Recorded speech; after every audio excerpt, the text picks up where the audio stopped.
You're on, Counselor. Thank you. All right, at 5 o'clock, 5:01, we will call the July 21st meeting of the Quality of Life Committee to order, and if we could get a roll call vote, please. Of course, Councillor Jamie Cassett. Here.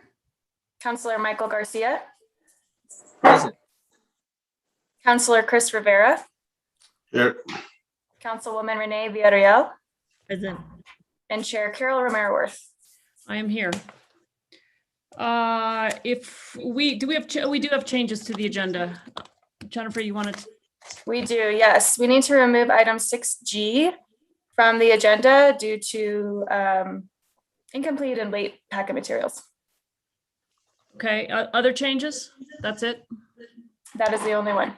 Okay, changes from the committee? If not, is there a motion? To approve as Move for amended. approval. Second. We have a motion by Councillor Cassett and a second by Councillor Rivera to approve the agenda for tonight's meeting, July 21st. Can we get a roll call on that? Councillor Michael Garcia. Yes. Councillor Chris Rivera. Yes. Councilwoman Renee Villarreal. Yes. Councillor Jamie Cassett. Yes. Chair Carol Romero-Worth. Yes. Sorry, the screen on my iPad is so dark, I can hardly see this. Well, from there, move to the consent agenda. Are there items the committee would like to hear tonight? Madam Chair, Councillor Garcia. I'd like to remove item D. D is in Delta B is in Delta. to recuse myself. Okay. Councillor Villarreal. Thank you, Madam Chair. Just a couple of questions, quick questions on item F as in Frank. F is in Frank. Okay, anything else? Is there a motion? Move to approve as amended. Second. Motion by Councillor Cassett, second by Councillor Rivera to approve the consent agenda as amended. If we could have a roll call, please. Councillor Chris Rivera. Yes. Councilwoman Renee Villarreal. Yes. Councillor Jamie Cassett. Yes. Councillor Michael Garcia. Yes. Chair Carol Romero-Worth. Yes. So I think we need to take the consent items before we go to our guests. I guess. Sorry, Madam Chair, we skipped approval of minutes. Oh, yes, we did. Are there changes to the minutes from staff or the committee? If not, is there a motion? Move to approve. Second. We have a motion by Councilwoman Villarreal, a second by Councillor Garcia to approve the July 7th Quality of Life Committee meeting minutes. Can we have a roll call on that? Councilwoman Renee Villarreal. Yes. Councillor Jamie Cassett. Councillor Michael Garcia. Yes. Councillor Chris Rivera. Yes. And Chair Carol Romero-Worth. Yes. So with that, we'll go to the two items that we pulled from consent. Item D, request for approval of fiscal year 2022 grant contract in the total amount of $81,902 for the Foster Grandparent and Retired Senior Volunteer Programs, Corporation for National and Community Service. Councilor Garcia. Thank you, Madam Chair. I'd like to recuse myself from this item as I work for the federal agency that hosts these volunteer programs.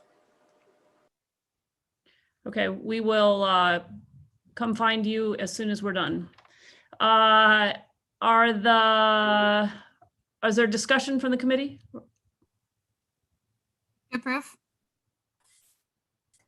Second. We have a motion from Councillor Cassett, second by Councilwoman Villarreal to approve this item. Can we get a roll call, please? Councillor Jamie Cassett. Yes. Councillor Chris Rivera. Yes. Councilwoman Renee Villarreal. Yes. Chair Carol Romero-Worth. Yes. All right, if let's text Councillor Garcia, we'll stand in place. I just texted him. Okay, terrific. We'll just wait for him to rejoin. before we go to item F?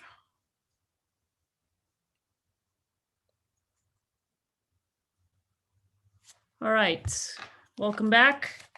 We will now go to item F, a resolution authorizing the consumption of alcohol during a wine tasting event produced by the Santa Fe Wine and Chili Fiesta, a nonprofit organization on city property during a Friday in September for the years 2021 through 2024. And we have, I guess, Jesse is staffing this item, and Councilwoman Villarreal, you pulled it. Thank you, Madam Chair. I thought you were going to say consummation. I know, I can't see my screen. I need to, during the talking here, I'm going to try to brighten it. It's all good. I just wanted to ask a couple questions, and hopefully Jesse can answer them. I hope so, but I'm supportive of this change. I just wanted to understand better about what some of the precautionary and safety measures the folks from the Wine and Chili Fest will be putting in place for this year's event, since they weren't able to hold it last year due to COVID. And if you could just describe maybe some of the safety measures for us, if you know. Madam Chair and Councilwoman, the Wine and Chili, sorry, I just ran up the stairs. We'll have to adhere to all of the restrictions that are in code. So I'm pulling that up right now. Let me see if I can see exactly where it is. So it's in 23-6.3 B7, in case you care, regarding tasting events. So there are certain requirements, and I can go through them individually, but it's B1A, B 23-6.3 B1A, B 2, 3, 5, and 6 above. So I can, if you'd like, I can spell those out. And it says no alcohol will be offered for sale, which is true of this.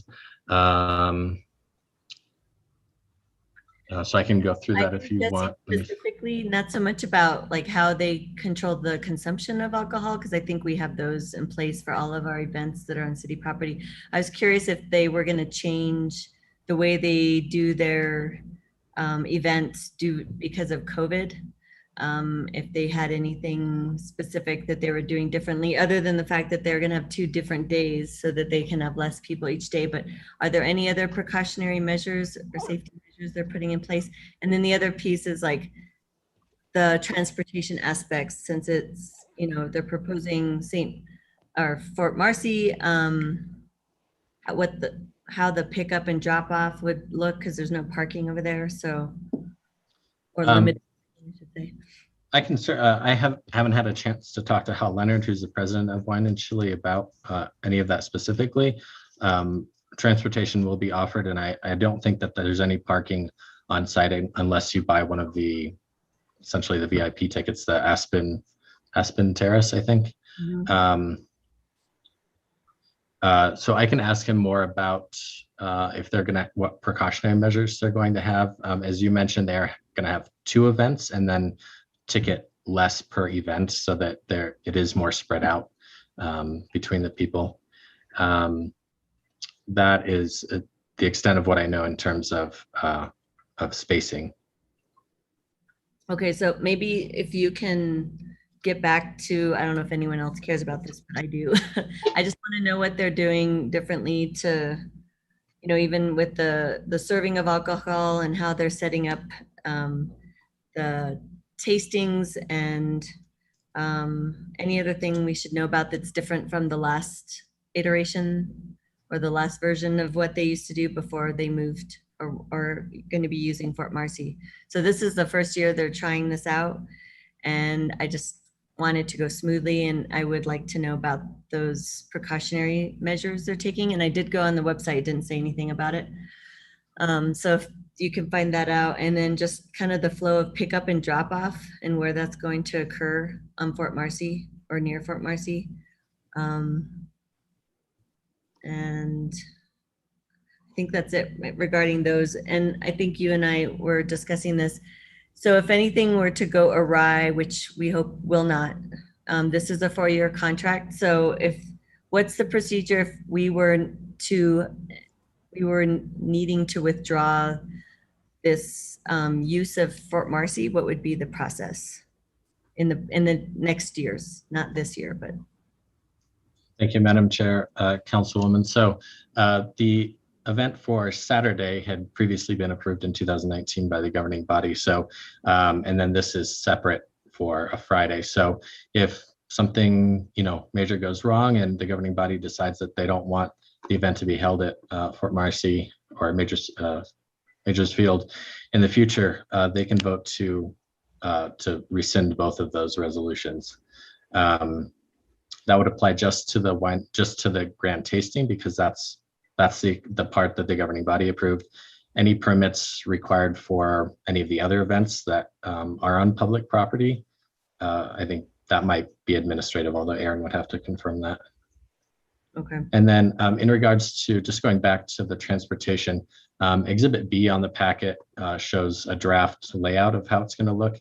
And you'll see that that main parking lot in front of the entrance to Fort Marcy right now is labeled as a bus turnaround. So I would imagine they would come in the main entrance, go up that first lane, drop people off, and then go back around to, pick other people up. So there's that turnaround for the buses. Okay. Somehow I missed this visual, so I'll take a look at this. But if they could just, I think it says, I don't know where they're picking up. I think I read online they were picking up at I don't know if it was a convention center or at the tourism department at the PERA parking lot. So if you could just verify that and if they could provide us with that additional information so I know, especially if I get questions from constituents. And I think that's it. Thank you. Counselor Garcia. Thank you, Madam Chair. I'm very interested in the info that Councilwoman Villarreal was asking. So if you wouldn't mind sending that to the entire committee, that'd be great. Jesse, do you know what type of community meetings they've had with the neighborhood? For example, the Kiwanis they're having their neighborhood meeting tonight. I'm not saying this potential event is on par with Zozobra, but I'm assuming it still will impact the neighborhood in some way, shape, or form. And given that we are given the authorization to extend it by another day, I think we need to be responsive to the constituents' needs and ensure that we're not being prohibitive. For example, when we hold Zozobra, folks that live in that neighborhood are pretty much, they can't leave their house after 5 p.m. So what type of restrictions might be on that are within that surrounding community, and if they are working with the surrounding neighborhoods holding such community meetings, I'd like to know that. Thank you, Madam Chair. Councilor, I don't know of any community meetings that have taken place. Again, that's something I can inquire to, but there are no street closures that will impact the public. The only street that's going to be blocked off is that entrance to Fort Marcy. So there is no access. There aren't going to be any access issues to residents of that neighborhood. I think there's a area for a bandstand, so there will be some music playing. But unlike Zozobra, this is not, it's not going to go until 10, 11 o'clock at night. It's going to be from, I think 12 to 3 or something like that. So it's in the middle of the day. Okay, great. Thank you, Jesse. No other questions, Madam Chair. Thank you. Counselor Rivera. Thank you, Madam Chair. Jesse, this refers to both Fort Marcy and Majors Field, and the plan layout is only for Majors Field. That by saying both, it doesn't give them the ability to, on some Friday, maybe next year, to utilize both parks, does it? I think and I apologize, maybe I should have changed it, because when the one for Saturday was adopted a couple of years ago, there was discussion at council that it was it was probably going to be at Majors Field, and of course it is at Majors Field. So maybe I should have taken off Fort Marcy, but that's what was in the Saturday resolution. So I worked off of that one. I guess that's a question that we can ask them, although I think it also comes down to city permitting on if they would be able to use that. And I remember there being some concern about sprinkler head damage and just general damage to the baseball field. So I can certainly ask, but I don't foresee them moving on to that area. Yeah, if you can just double check, I'd hate for them to think that, this just gives them access to the entire both fields for their event. So if you can just clarify that, that would be great. That's all I have, Absolutely. Madam Chair. And Madam Chair and Councilor, what we can do if you want is we can go ahead and strip the word saying Fort Marcy from this one. And that way, at least Friday will be limited to Majors Field. They obviously won't move on to the baseball Right. field just for one day. So that'll sort of have the benefit of affecting both of those resolutions. I would feel comfortable with that. Thank you, Jesse. Do we need to vote on that, make an amendment, formalize it in some way? Madam Chair, that would be great. Councilor Rivera, do you want to make a motion to that effect? Were there any other questions? I I don't think so. Councilor Garcia, your hand is up. Is that a new hand? No, I think we're good. All right, so I'll make a motion for approval with the amendment that we scratch Fort Marcy from the agreement and just leave it to Majors Field. Second. Okay, we have a motion and to approve, right? I'm sorry, didn't hear that. Yes, yes. Okay. So we have a motion to approve this, but striking the language indicated, and we have a second. A motion from Councilor Rivera, a second from Councilwoman Villarreal, and if we could take a roll call on that. And Jennifer, oh yeah, you are still there. Okay, sorry, thought maybe you weren't. No problem. Councilor Jamie Cassett, Yes.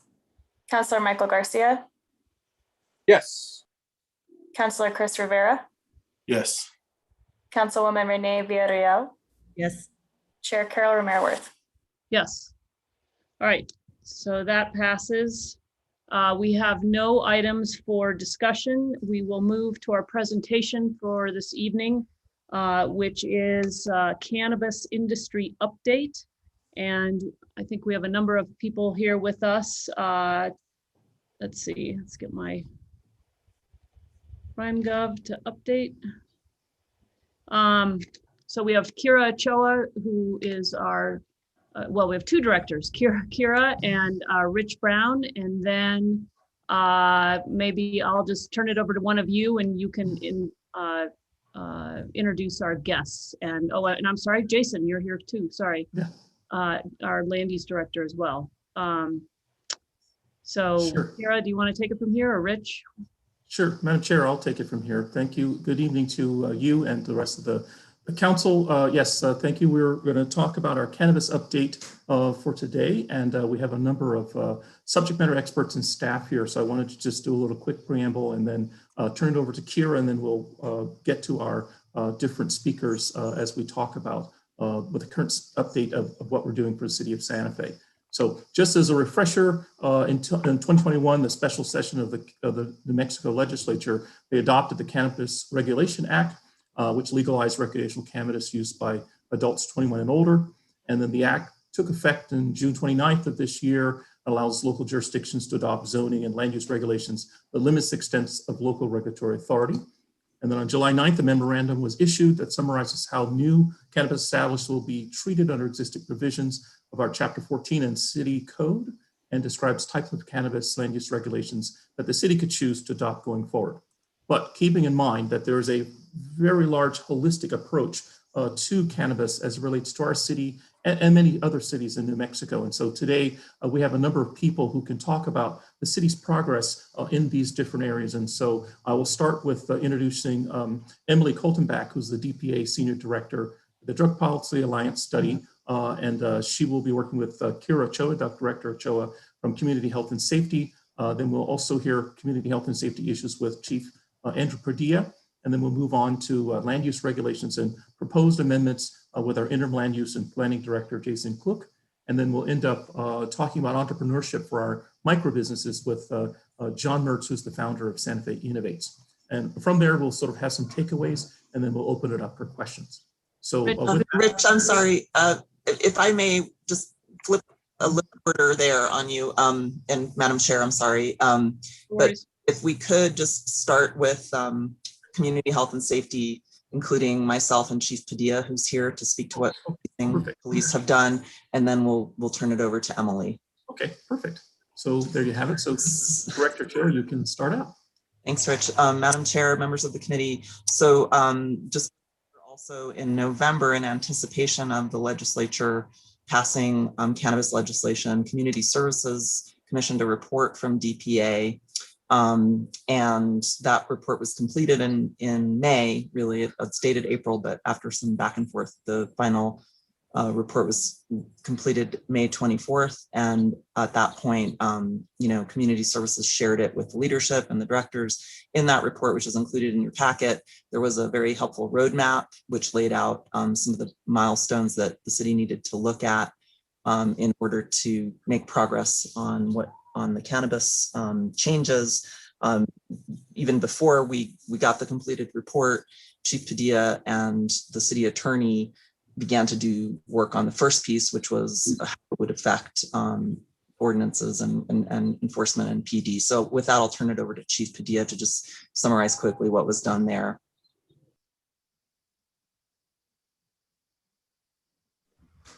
Yes, thank you and good evening, Madam Chair, committee members. Yes, definitely anticipation of this. Like I said, we focus on working with Kyle Hibner from the City Attorney's Office and Municipal Court, City Attorney Aaron McSherry, just to make sure that we were in line with all of these recent changes.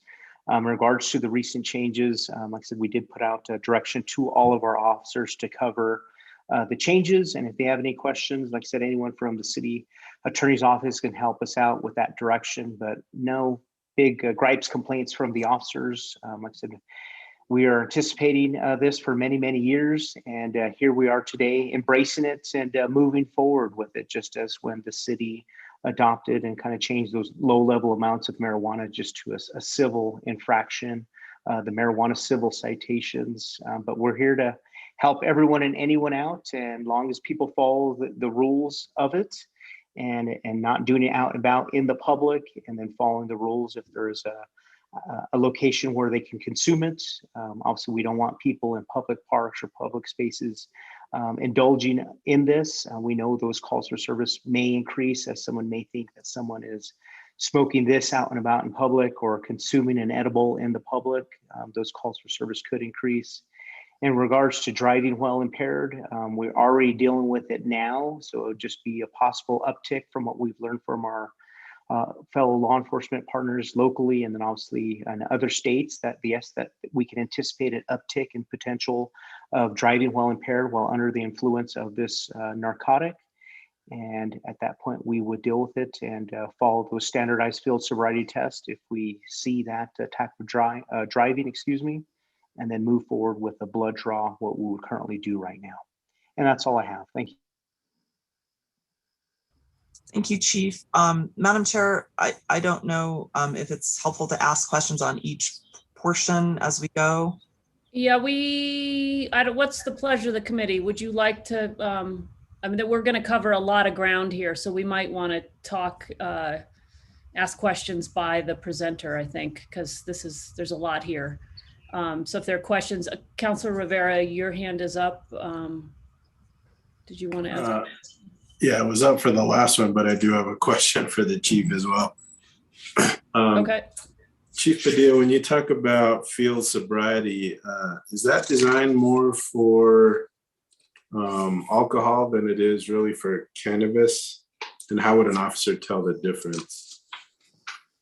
The big difference, Madam Chair, Councilor Rivera, is just going to be the odor of an alcoholic beverage. The odor was not going to be present. The tests are just for impairment, period. It's not specific to alcohol, cocaine, marijuana, meth, heroin, fentanyl. It's specific just to impairment all the way around. So there's not a different test for alcohol, marijuana, hydrocodone, heroin. It's a standardized field sobriety test. And if you see impairment to the slightest degree, Well, then based upon those clues, then at that point, the officer can make the determination to move forward with an arrest, and then move forward if there's not that odor of an alcoholic beverage, or that person is compliant and the person does provide a breath sample and it comes back with no result or zeros, then at that point, the officer may go the route of a blood draw.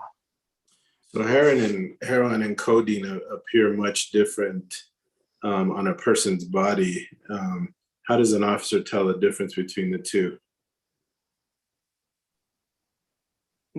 Councilor Rivera, if you could just explain your question a little bit more.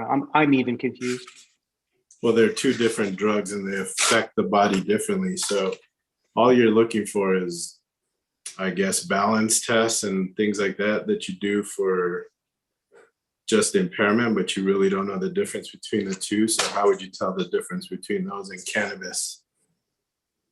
Yeah, Madam Chair, Councilor Rivera. So like I said, it's impairment to the slightest degree. If it's a blood draw, we won't have those results for several weeks later. And then at that point, we would know what was in the system of that impaired driver. So the tests aren't going to say, okay, you may have this in the person's system, you may have that in the person's system. Until those blood draw results come back, then at that point, they'd be able to determine what was in the system, and then we'll go through the revocation process through motor vehicle, and then obviously there'd be the separate criminal hearing through whichever approved court, whether it's magistrate or municipal court. Are there any quick tests or rapid tests for cannabis at this time? So the two routes, if someone is arrested for DWI, is a breath sample into an Untitled 8000 machine or a portable breath test machine, and then a blood draw. There's nothing else for it at this time. Okay. Thank you, Madam Chair.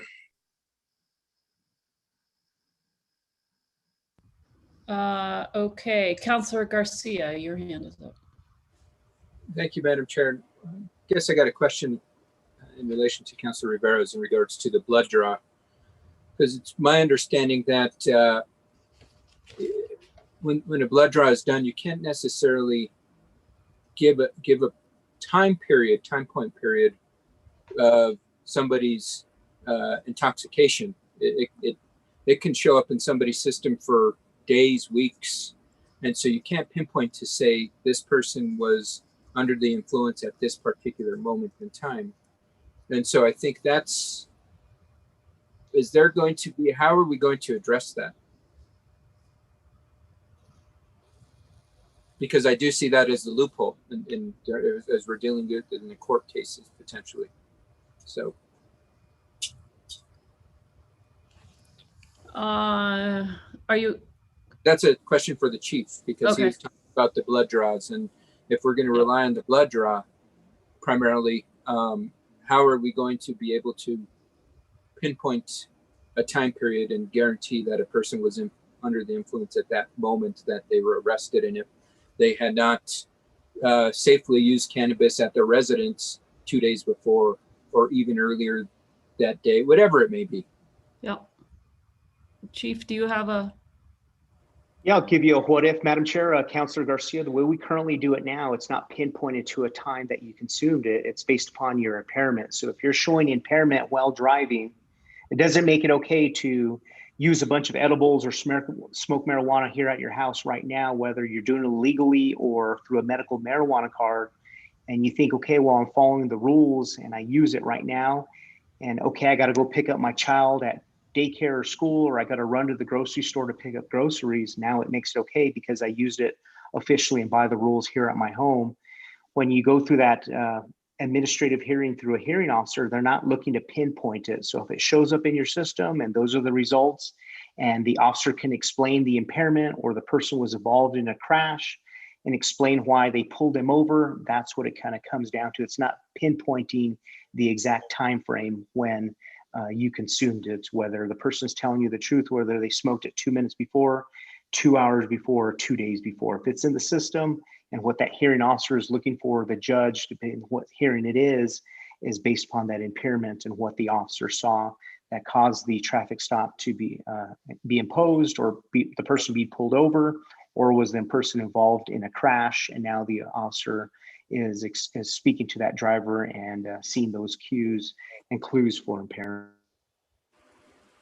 Okay, thank you, Chief. I appreciate that. So what I'm hearing is we're going to go off of the road tests, the impairment tests that are given. And then if there is, for some reason, the officer feels they didn't pass that test, then they can request blood drawn, or the individual could also deny it. I mean, I think they have that right as well. What happens in that instance if an individual denies a blood draw? Now, the way it currently works now, Councilor Garcia, if someone denies something, then at that point, the officers currently move forward now with an official search warrant approved by the judge, and the judge makes it mandatory. Then that person is taken over to the hospital, and based upon that search warrant, it makes it mandatory. And then that laboratory technician, or nurse does that blood draw.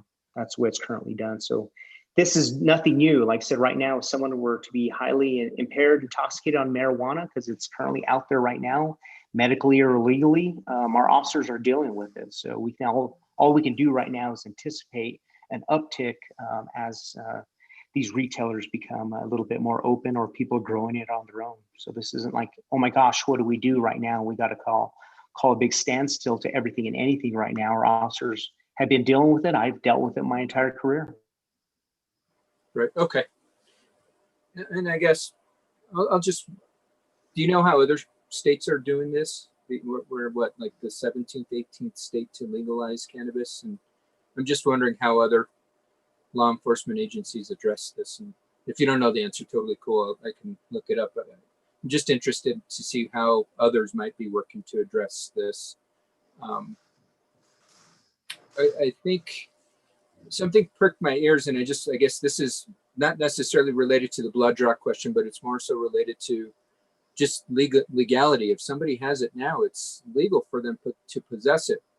Am I correct? Right? I mean, even though there's not necessarily any legal means besides a medical card to have it, but if somebody is possessing it, it's legal. I guess that's the question I have for you. What would happen if you stopped somebody and they had cannabis on them? Madam Chair, Councilor Garcia, like even now, if we were to have the odor of a burnt marijuana from the vehicle, or a strong odor of marijuana coming from the vehicle, we could simply ask them and talk to them just through simple conversation. Hey, I'm smelling a strong odor of marijuana, whether it's burnt, like they just smoked it, or it's fresh and obviously not burnt, so you having that. And they can explain, hey, I have a medical marijuana card and I'm transporting it. It's 100% legal. Same thing now, if they have that small amount, because we can smell it, then at that point, that officer would have gone the route of the marijuana civil citation. But it is going to be legal, obviously, for them to be moving it from point A to point B. Okay, so we wouldn't, there's just because I thought you had said it's illegal to have it, where I thought that it's legal. There's not any legal sources of obtaining it yet for the public, but there's, in regards to possessing it, it became legal at the end of June. And so I just want to make sure I'm yeah, my example, Councilor Garcia, was if they legally smoked it at home and then jumped into a vehicle and drove around. Right. That was probably the example where you got my word. Right. Okay, awesome. Thank you, Chief. I really appreciate it. I think there's a lot of work still to be done on this, and I appreciate the update. No other questions, Madam Chair. You're muted, Madam Chair.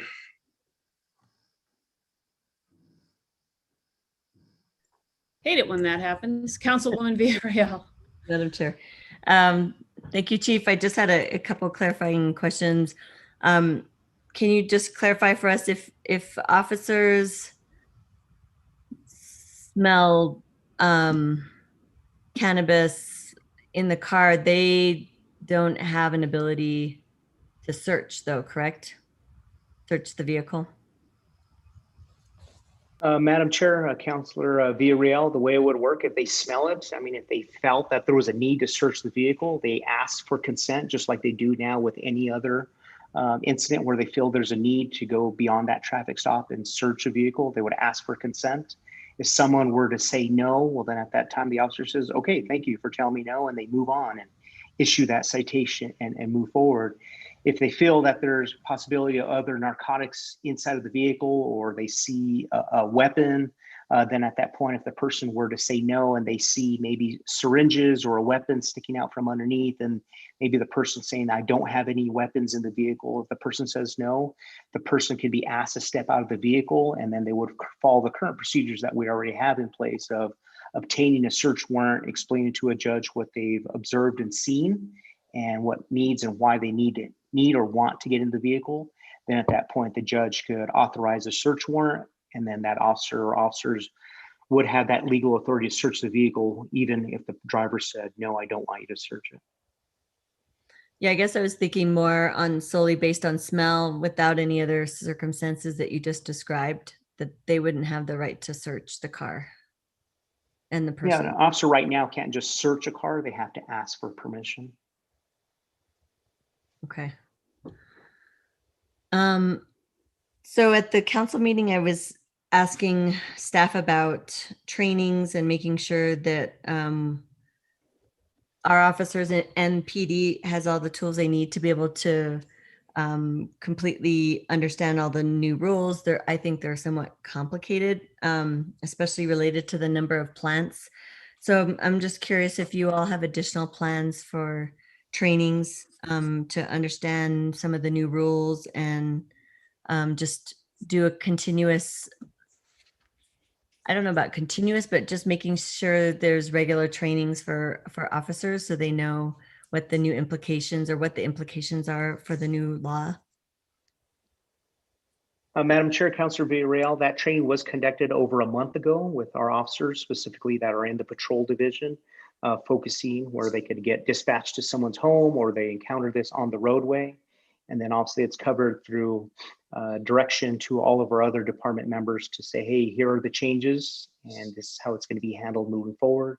If a new officer is onboarded, whether a cadet or a lateral officer, they're explained these changes, and obviously through their on-the-job training, it's going to be mandatory, obviously, that they understand these changes. And same thing, if there's an opportunity where, say in 6 months, something else changes, the number of plants change or something else changes and the law is updated, we would obviously conduct that updated training as well. So it's already been complete.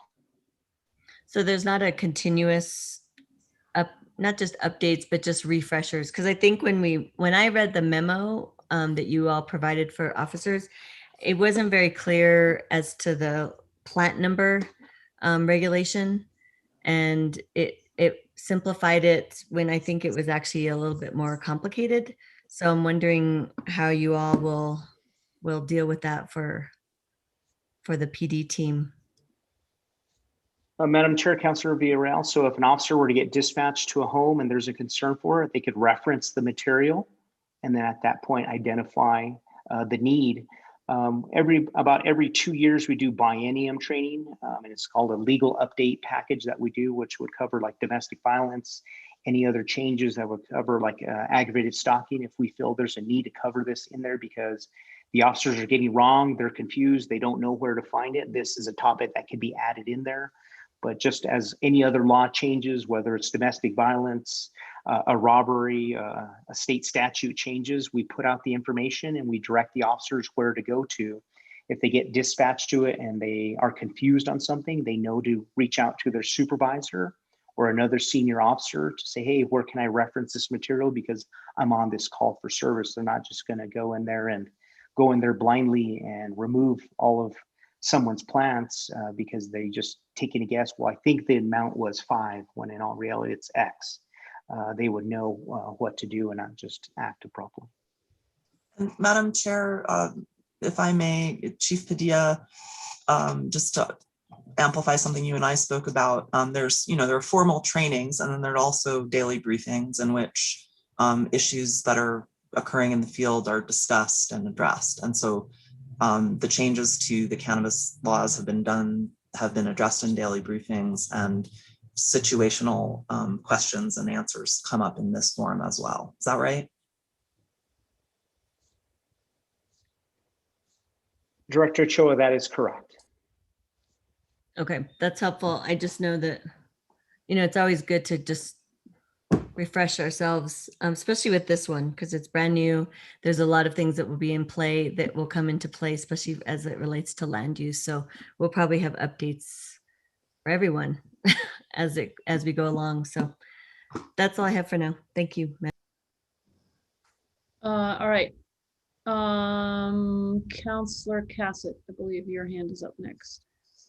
Thank you very much, Madam Chair. Thank you so much, Chief, for being here and chatting about this with us. Counselor Garcia actually started to ask my question, and then he had another one come up, so we didn't really get to dive into it. But I was curious about, as Counselor Romero-Worth has brought up multiple times, we are not the first state to do this, and I know that marijuana is a little bit challenging in understanding if somebody is currently using, and that whole discussion about the timeline of when they have used, if they are impaired. And I was curious what other states have been doing and if there has been development in this area, and if you guys have started to take a look at some of those lessons learned from places that have legalized before us. Madam Chair, Councillor Cassett, if I may say, the Drug Policy Alliance work was also to help us learn from other states' experience. And so in that report, you'll find some reference to things that were done, and we always have done and will do deeper dives with the Drug Policy Alliance because they have a very nice sort of research base from what we can learn from other states. And that's generally, but it also pertains to policing. Yeah, I did see that. Thank you. This has been the one like hiccup piece that I feel like is just really challenging, is just kind of understanding how we monitor this. And Chief, I do appreciate you bringing up, and this was a very, very good point that I didn't think about, is that, medical marijuana has been legal for a while now. And so I do appreciate hearing that you guys already do have some experience in the field watching this, but I will be curious and want to make sure that we do stay up to date on, as different municipalities, as different states continue to work on this one. It is the one area that has made me just a bit, it's the one thing that I don't really feel like there's a very easy answer for right now, because I know that sometimes people will pass a field sobriety test and not really be sober. And with alcohol, my understanding is it's a lot easier on the spot. You can give them a breathalyzer test, and we just don't have that same scientific capability with marijuana. And so it is something that I've really just had, that's kind of my one big hesitation around this area, is trying to understand that. And I don't know if, is the science catching up as more states are legalizing? Do we know if there are people working on this of how we can get on the spot testing? Madam Chair, Councillor Cassett, perhaps Emily can answer that question, but I want to make the point that the marijuana is being decriminalized. In fact, it's being legalized. And so that means that law enforcement approaches to marijuana are the same, essentially, as they would be for alcohol. The only difference, as everyone's pointing out, and is right, there's no in the field test for it. But there's also, as Chief Padilla pointed out, no in the field test for other narcotics. But there is still a procedure in place to deal with impaired driving when people are impaired because of other narcotics, and that applies to marijuana now. So I hope it's a helpful. Very aware that it's being legalized. No, I didn't mean. Of course, I just mean I guess the point is the focus here is not how to penalize people for using marijuana. The focus would be how to ensure that people aren't driving impaired. And we have a firm procedure in place to do that. Right. Okay. Yeah, I guess that is helpful. And that is maybe just something that we really haven't thought about, or that I haven't thought about as much, is that people do drive impaired when things are illegal anyway. So, but Emily, did you have anything to add of some of kind of that question about are we looking at the technologies that can really do these in the field tests? Madam Chair and Councilor Cassett, yeah, lots of states are looking. It's challenging though, as everyone mentioned tonight, of being able to find a test that equates how much someone used with impairment. So there are some field tests, but all it will show is that someone used, not whether they're impaired. And so we advocate that law enforcement is trained roadside sobriety training, as Director Ochoa mentioned. You know, someone could be sleep deprived, or they could be using a substance and they're still impaired and providing a public health risk. And so law enforcement should be trained to recognize, you know, those signs. I would say that what other states are doing that's very helpful is thinking about public education, about responsible use. So if we're going to be putting energy into and resources into limiting the number of people on the roads using cannabis and driving, the best way is through public education.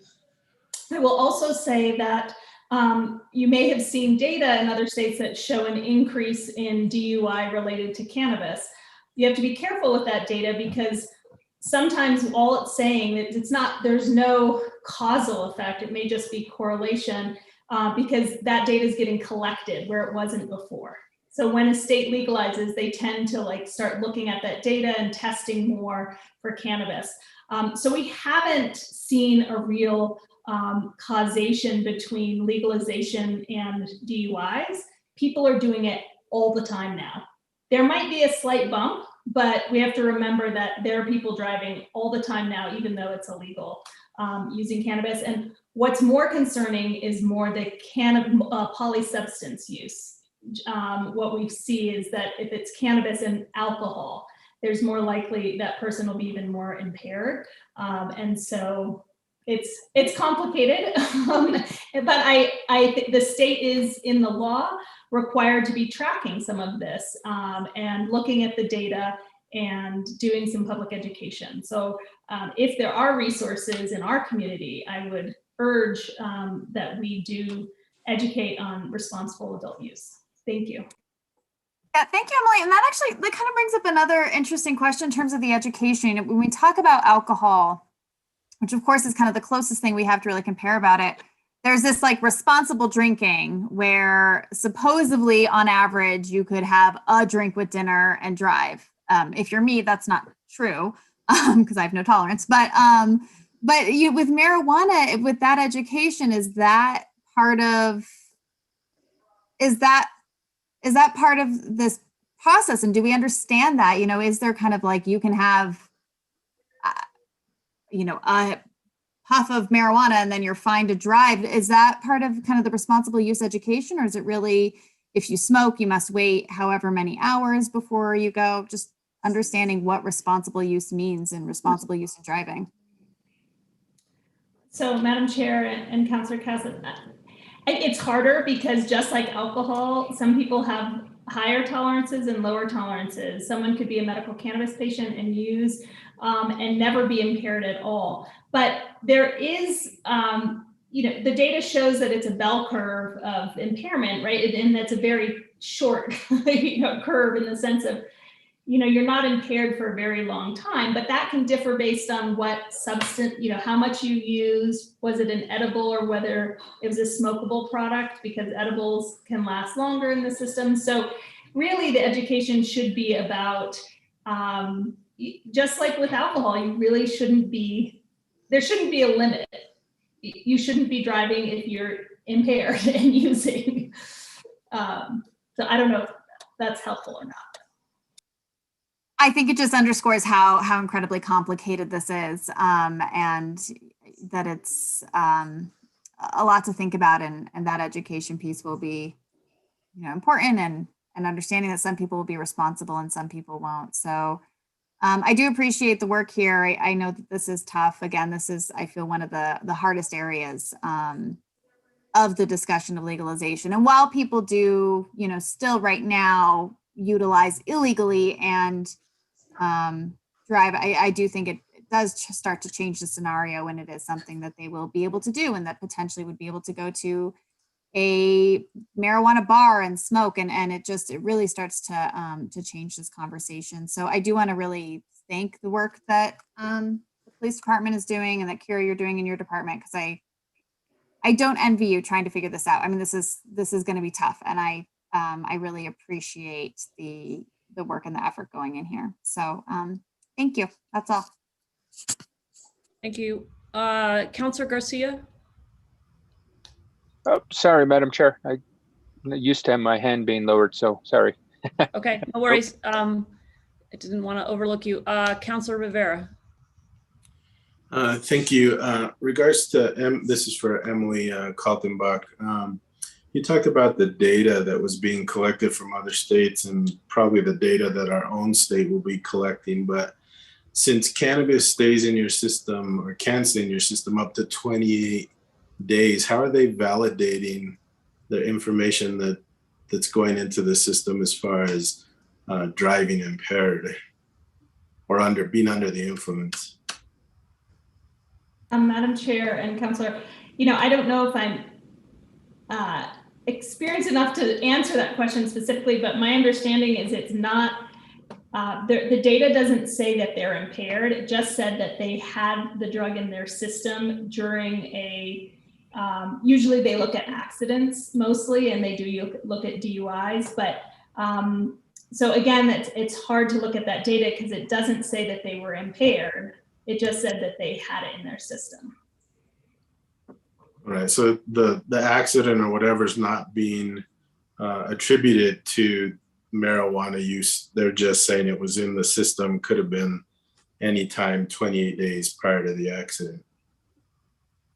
Madam Chair and Councilor, my understanding is most of the data is that yes. However, and I don't know if the chief can answer that, there are cases where people are charged with DUIs from cannabis and they've proved that that person is impaired. So, I would imagine that in our state, we have some of that data that actually says the person was impaired. And are you aware of a swab test that can be done that can detect if cannabis was used within the last, I don't remember what it is, 4 to 6 hours maybe? Madam Chair, Councilor, yes, there is a swab where they swab the inside of the cheek. But again, all it shows is that there was use within that recent use, but not impairment. Okay.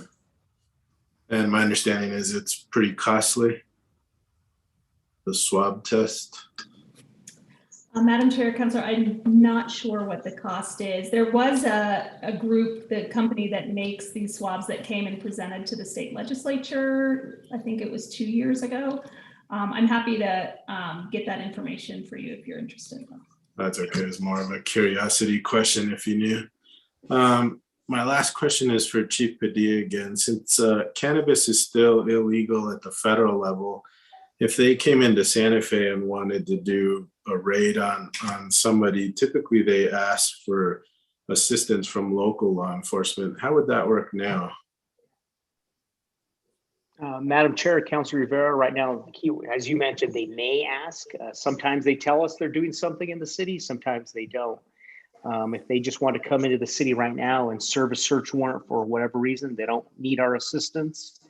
They don't need to tell us. But yes, sometimes they do ask us if they say, hey, we're going to serve a search warrant on this roadway, and we need you guys to block off the road so people aren't driving by and endangering anyone, or if we're going to be out in the roadway. But they could come on in and do what they need to do and not tell us anything. Or they could come on in and say, hey, we're asking for your assistance to block the roadway. That's probably assistance that we would provide. If they say, hey, we need your assistance and we need, excuse me, your detectives to also go into the home with us, at that point, we would probably say no. But if it's assistance to block off a roadway or scene security, then at that point, we would probably assist. But yes, the federal government could still come on in and do what they need to. Okay, thank you for that. The main part of the question was to see how you guys, or what kind of action you would take in, or participation you would have in that. So you answered that clearly. Thank you, Chief. Thank you, Madam Chair. Okay, Director Cho, I think we're ready to move on. Thank you. And And with that, we can move Councilor on. Rivera, if you could just take your hand down, just so I don't get confused. Thank you, Sorry. Madam Chair. With that, I'll turn it over to Emily Kaltenbach for a short portion of presentation on their findings from the report. And Madam Chair, I'm going to open up Emily's slideshow. Great. Thank you. Thank you, Madam Chair and members of the committee, and thank you, Director Brown, for sharing the slideshow. As Director Ochoa had mentioned, we worked on a report that was really centered on looking at some of the local options for revenue and some of the best practices.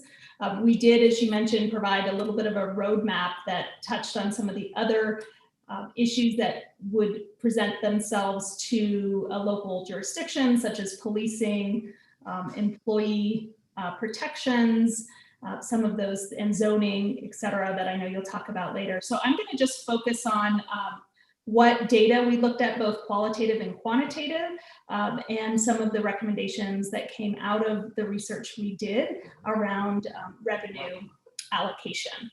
And so we can go into the next slide. Thank you. So we looked at 4 buckets of data and information. The first one, we conducted a poll using Change Research in January of almost 400 city voters. What we were asking primarily was where they would like to see the revenue allocated. And when we talk about revenue, we're talking about the local excise tax revenue that will be collected on sales, and there will also be GRT collected as well. I do want to just flag that the law actually changed medical cannabis sales so that they no longer collect GRTs. I just want to flag that when you're thinking about revenue estimates, there will be a decrease in GRT from medical cannabis, but an increase in recreational. So I think it's just important as we look at some of those estimates. We also interviewed 15 city staff asking some of the same questions. As you recall, a couple of years ago, it's actually been a little over a year, we presented to this body on the Municipal Drug Strategy Task Force findings. And those were based on interviews of over 200 new, Santa Fe residents. And there were some specific recommendations in that report that tie back to legalization. So I'm going to just touch on those. And then we also, as Director Ochoa mentioned, looked at experiences of other jurisdictions when it came to revenue allocation and some of the lessons learned. So what we found both with the poll and the city staff interviews, they were very much aligned. And so I'm sharing our findings based on both of those interviews.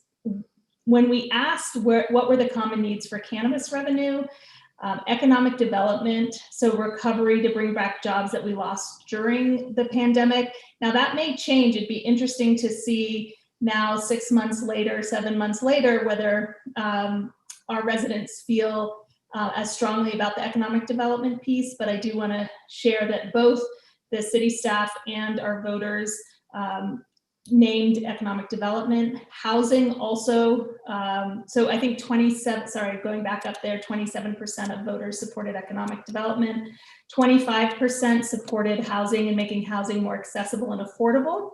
And the bulk though was around community services. And so that entails substance use disorder, behavioral health, mental health services, youth programming, some of the public safety response models.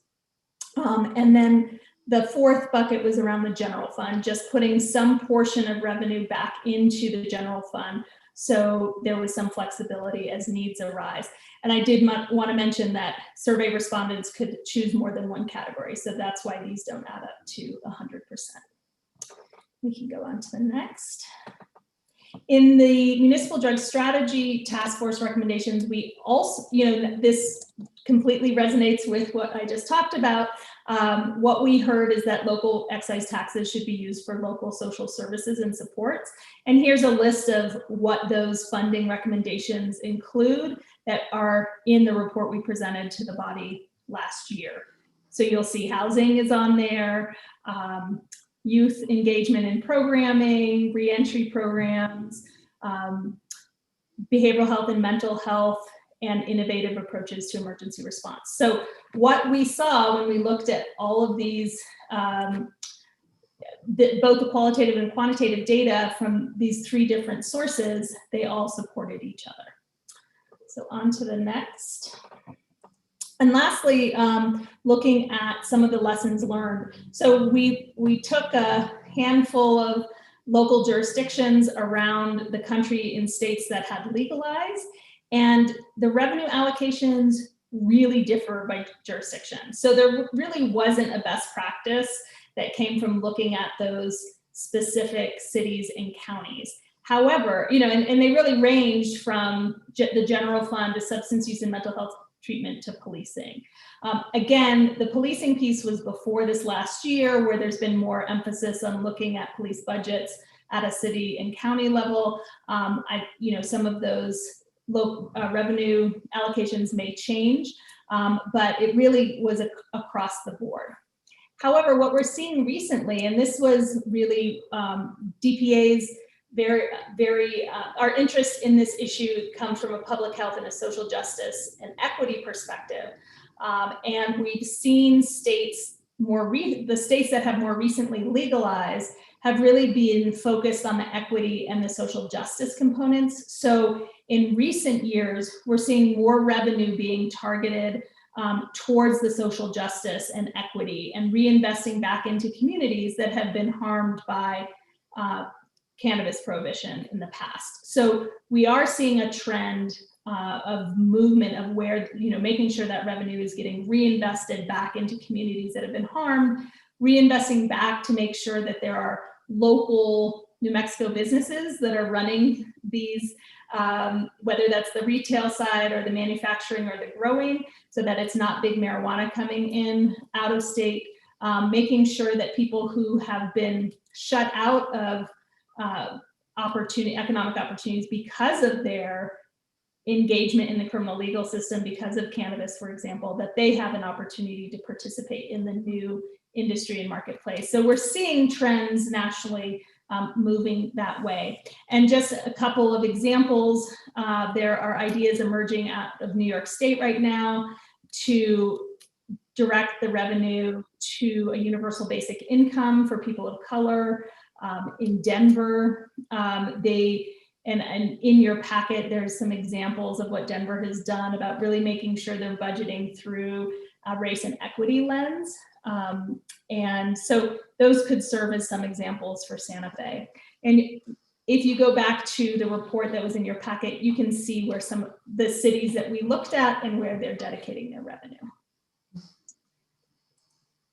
And lastly, I just wanted to share some of the lessons learned just from a process perspective, not necessarily where the revenue should go, but what local jurisdictions that have already gone through this process have recommended that there's a lot of transparency in reporting about where the revenue is going, and making sure that we're reporting back to the public on those revenues, involving community members and businesses and others that are impacted by policies to get involved in the budget decisions, whatever that looks like for our city. Obviously, we've already started doing that, I think, through this report and the polling. So I think that's a good step. And making sure that, again, thinking of our budgeting through an equity lens, given that there's been so much harm on certain communities because of prohibition, that the funding then can support and try to repair some of the harms. We know that it wouldn't completely.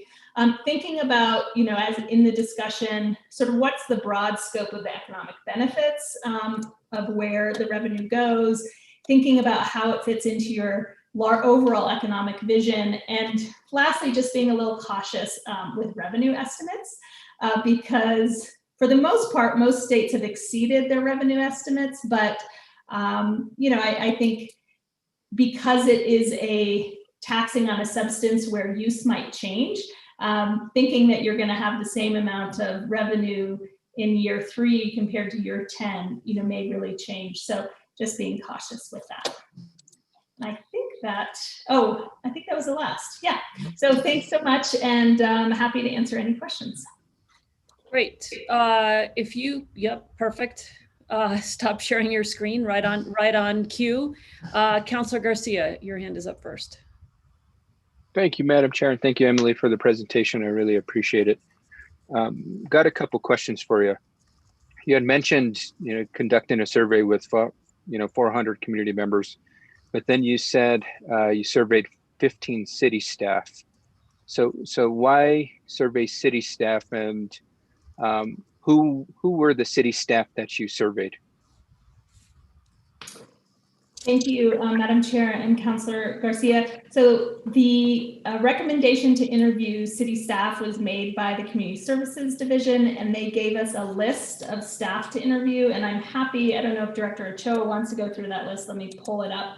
But I'm happy to share who was interviewed, including various individuals on this call. So I believe the chief was interviewed. I believe the Director Ochoa. Do you want to go through that list, Kira? I'm just. I'm sorry, I don't have it handy. Okay. Let me see if I can find that list. I apologize. We did have the finance director, the economic development director, I believe, as well as So I guess we don't need to go into the extensive list. My concern is that we can get a very skewed result from that, and I'm just trying to wrap my head around why we would go and in that direction. And I think that's maybe a conversation, Kara, you and I can have offline, because I think at the end of the day, this is taxpayer dollars, and I think the taxpayers should have the final say so in what they want, and their survey is what's most critical and most important in that sense. One of the last points you made in your slide was revenue estimates, and ensure that we're not over promising, over expecting, etc. And from my understanding is that there's not going to be a revenue. The revenue source is expected to be under $100,000, and if we want to see more greater of a revenue source, that would come down to us imposing an excise tax. Can you talk to me more about that? Because I think that's very critical for the public to understand that there's going to be a pot of money that comes to us, but there is also an opportunity with this legislation for the city to develop a new tax that would create an addition revenue, which is not required. It's an opportunity that the city may have, but it's definitely not something that is required. So if you wouldn't mind, Emily, just speaking a little more about that.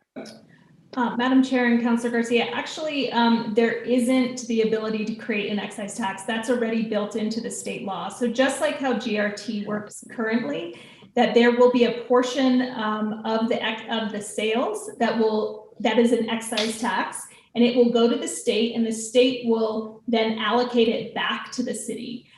So there's actually going to be, I think it's like 33%. I'm not the economist here, but basically it started with about 3 or 4% of the sales. Originally, the language had that 3 to 4% that a city could impose, and instead, the Taxation and Revenue Department decided it'd be much easier if that portion was just taken and reallocated back to the city, no matter what. So the city is going to get both the GRT and a portion of the excise tax.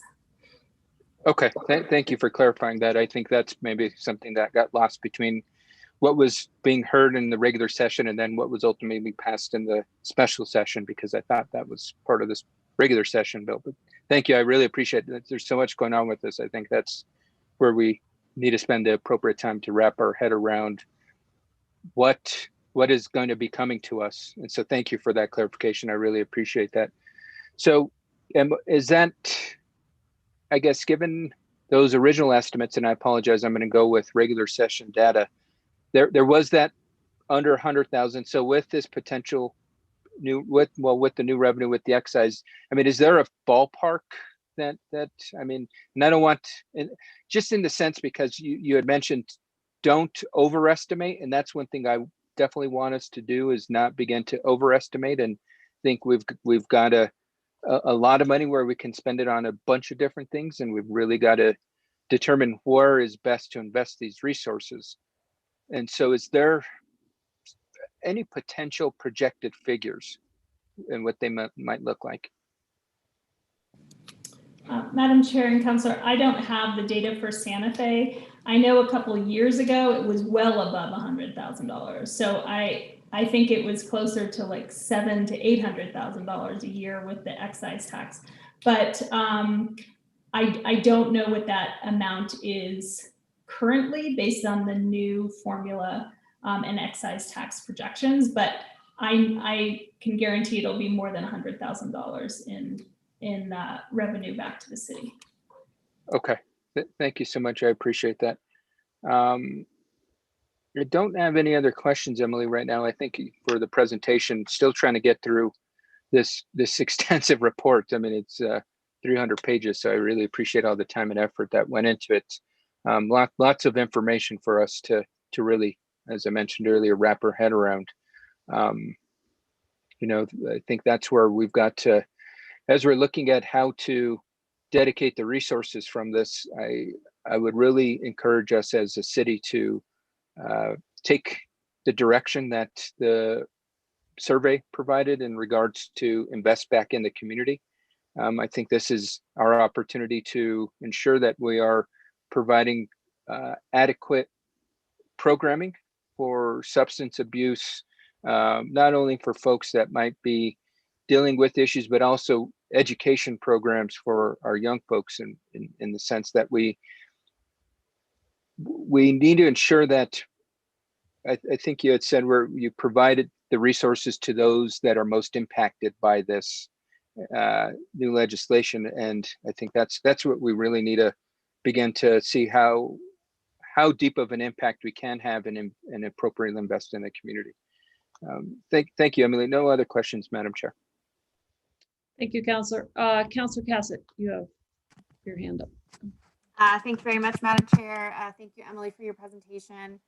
Real fast, the list of staff members that were interviewed are on page 23 of our packet. I knew it was somewhere in there, and as Councilor Garcia mentioned, it's quite a beast. So but it is in there on page 23.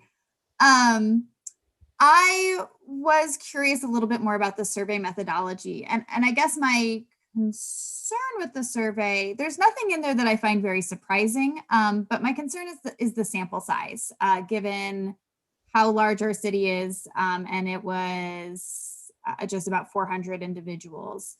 And so I did want to talk a little bit about the fact that that's a pretty small sample size, and also what the methodology was for getting participants, so I could understand a little bit more about how people knew. Madam Chair, I'll let Councilor Cassett, I'll let Emily Kalmbach answer that, but I did want to just say that this report from our point of view was the first kind of salvo for this subject matter, right? It's the first sort of foray into this subject matter, which is why, you know, why we didn't sample everyone, and why, you know, we did think about internal stakeholders as well as external stakeholders. I do think the fact that this aligns with the very extensive work that the Municipal Drug Policy Task Force did in terms of surveying, community engagement, et cetera, is promising. But I would say we're by no means done with the community engagement piece around how to spend the revenue. And thankfully, we do have some time to develop that. So really looking forward to all of your input, as well as your constituents' input on how they feel the revenue should be spent. And perfect. And as you frequently do, Kira, you anticipated my next question, so I appreciate you getting there about what's coming up. But Emily, if you did want to, if you had anything else to add about what that survey methodology looked like and how participants were chosen. Absolutely. Thank you, Madam Chair and Councillor. So actually it was based on, so the 400 is a huge number for a small city when you're doing actual polling. So sometimes statewide polls are only 400 to 600 and they still have a confidence, or margin of error of about like 3, 4, 5%. So this actually had a margin of error of plus or minus 5% at a 95% confidence level. So any kind of polling you would do would be very similar to this as the number. So the number of voters for the size of Santa Fe, I think there's a lot of confidence. Obviously, we all know with polling, it depends on, who's answering. The poll is in the packet. So if you want to look at sort of who was demographics, and I think it's broken down even by the district, but we can also help go through that. And also we used a very experienced pollster, Steve Claremont, who's done a lot of polling in New Mexico for many, many years. And they are going more towards a web-based way of getting input. So I can also, on another date, share exactly how that methodology is used. But we're seeing a shift to getting respondents through this instead of use, because everyone has cell phones now and they don't answer. That is really hard to get people to engage in polls. So I feel very confident in the methodology, but just to echo what Director Ochoa said, that this is just a first step, and that's why one of the lessons learned is really community engagement is important when you're going to be making the final decisions around revenue estimates. Thank you for that. And that was one of my questions, and I didn't see it in the packet, or maybe I just scanned over it too quickly, but I was curious about the demographics. And so you happen to know what page the demographic breakdown is for? I did not recall seeing that. And I was curious about how it lined up to the city. Madam Chair, Councillor Cassett, I will pull that out because I'm not sure. I think we just provided the questions, and Director Ochoa, maybe I can work with you on the crosstabs for the poll so you can look at it by district, because we definitely did break it down. It may not have ended up in the final packet on for this presentation.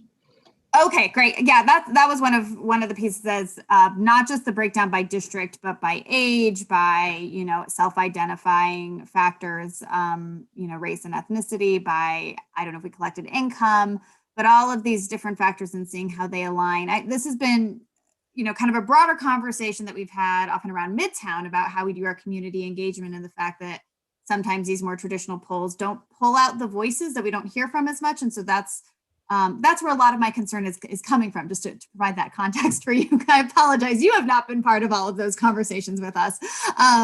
But that was one of the areas where, as we continue to move forward, again, some of these kind of lessons learned, that we know that we'll do polls and we get good numbers, but we still always get this feedback from the community of, we feel like, how do we make sure that we really are collecting the voices that are frequently missed? And I know it's a challenge. It's something that's very hard to do, but I think also very important, especially with a lot of these conversations around the legalization of marijuana, especially knowing that many of the communities that are often the voices that we have missed are also the communities that have been hit hardest and have been most negatively impacted by marijuana being an illegal substance, and the justice system there. And so I think that is my concern as we're moving forward.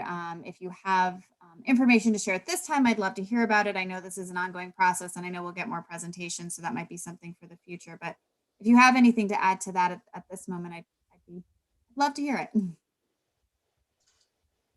So, Madam Chair and Councillor, oh, sorry, maybe that was to the Director. I would say, and pivot back to the Municipal Drug Strategy Task Force, because we shared that same concern, that you can't just rely on polling like this alone, and the intentional community engagement. And so, as I mentioned, 271 people from across, and those were intentionally a lot of people who'd been impacted. Like we decided that was the group of individuals we wanted to hear from. So those were focus groups and one-on-one conversations. And so what I found comforting is that the polling results really did align with what we heard in the community through that months-long process of engaging. I mean, there are immigrant folks. We worked with Somos, we worked with the Recovery Center, we worked with people who had just been released from incarceration.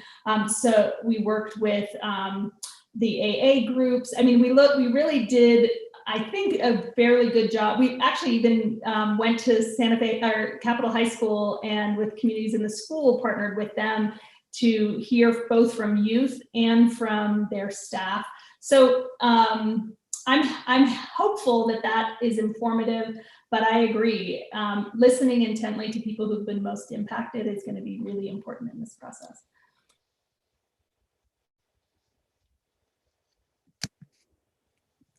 I was waiting to see if Kira wanted to jump in, or if you I think Madam Chair, Councilor Cassett, Ms. Kalmbach said it well.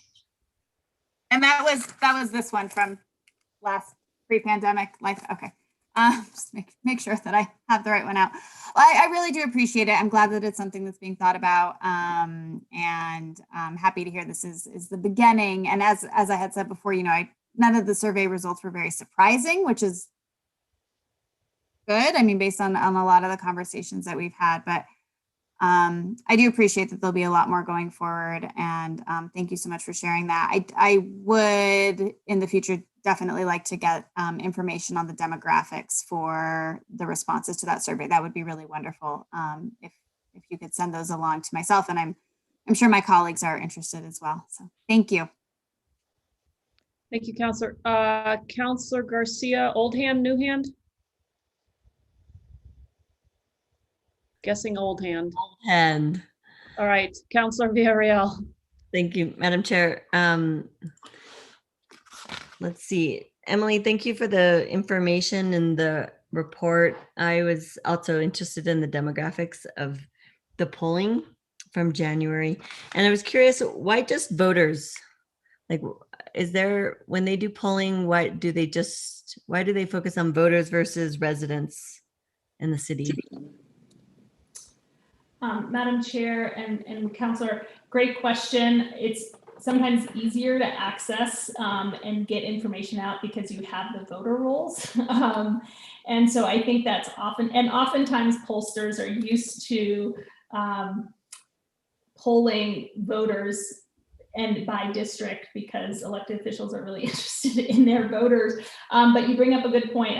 There was no reason that they chose voters over residents. I think it was just ease of access. Access to the information to call individuals. Do they call them at home numbers, or how do they do that? Madam Chair and Councilor, this was actually through, it's more web-based now because it's so difficult to get people to answer their cell phones, and you don't have those home phone lines that people answer anymore. So they can pull registered voters information and then target them, and you get a better response rate. Got it. Okay. And then just curious, I know that I was looking at how other states allocated, and some of them focused on education. And so knowing that our school district, they don't get a separate revenue allocation. I'm assuming they don't get those revenue sources directly to the school district. So how do you see that connecting us back to needs around education? Is it education around cannabis use, or is it education just as our system of education in our city and improvements in that area? Madam Chair and Councilor, I think it really varies by jurisdiction. So mostly when it says education, that's in the school, like the K through 12 education for the most part. So if you recall, in Colorado's ballot initiative, a portion of their state revenue actually gets allocated back to, I think, the school capital improvement fund or something to that effect. So when we did statewide polling, a lot of individuals wanted to see revenue go back to public education of our young people in general. And so I think because some of those jurisdictions, I'm just guessing, might have more control, their districts, their public school districts work differently. I don't know if it's they're giving it directly to their district or it's coming through a state allocation. I think we have a little bit more challenging in the system since the city doesn't directly oversee public education. Right. That's what I was wondering.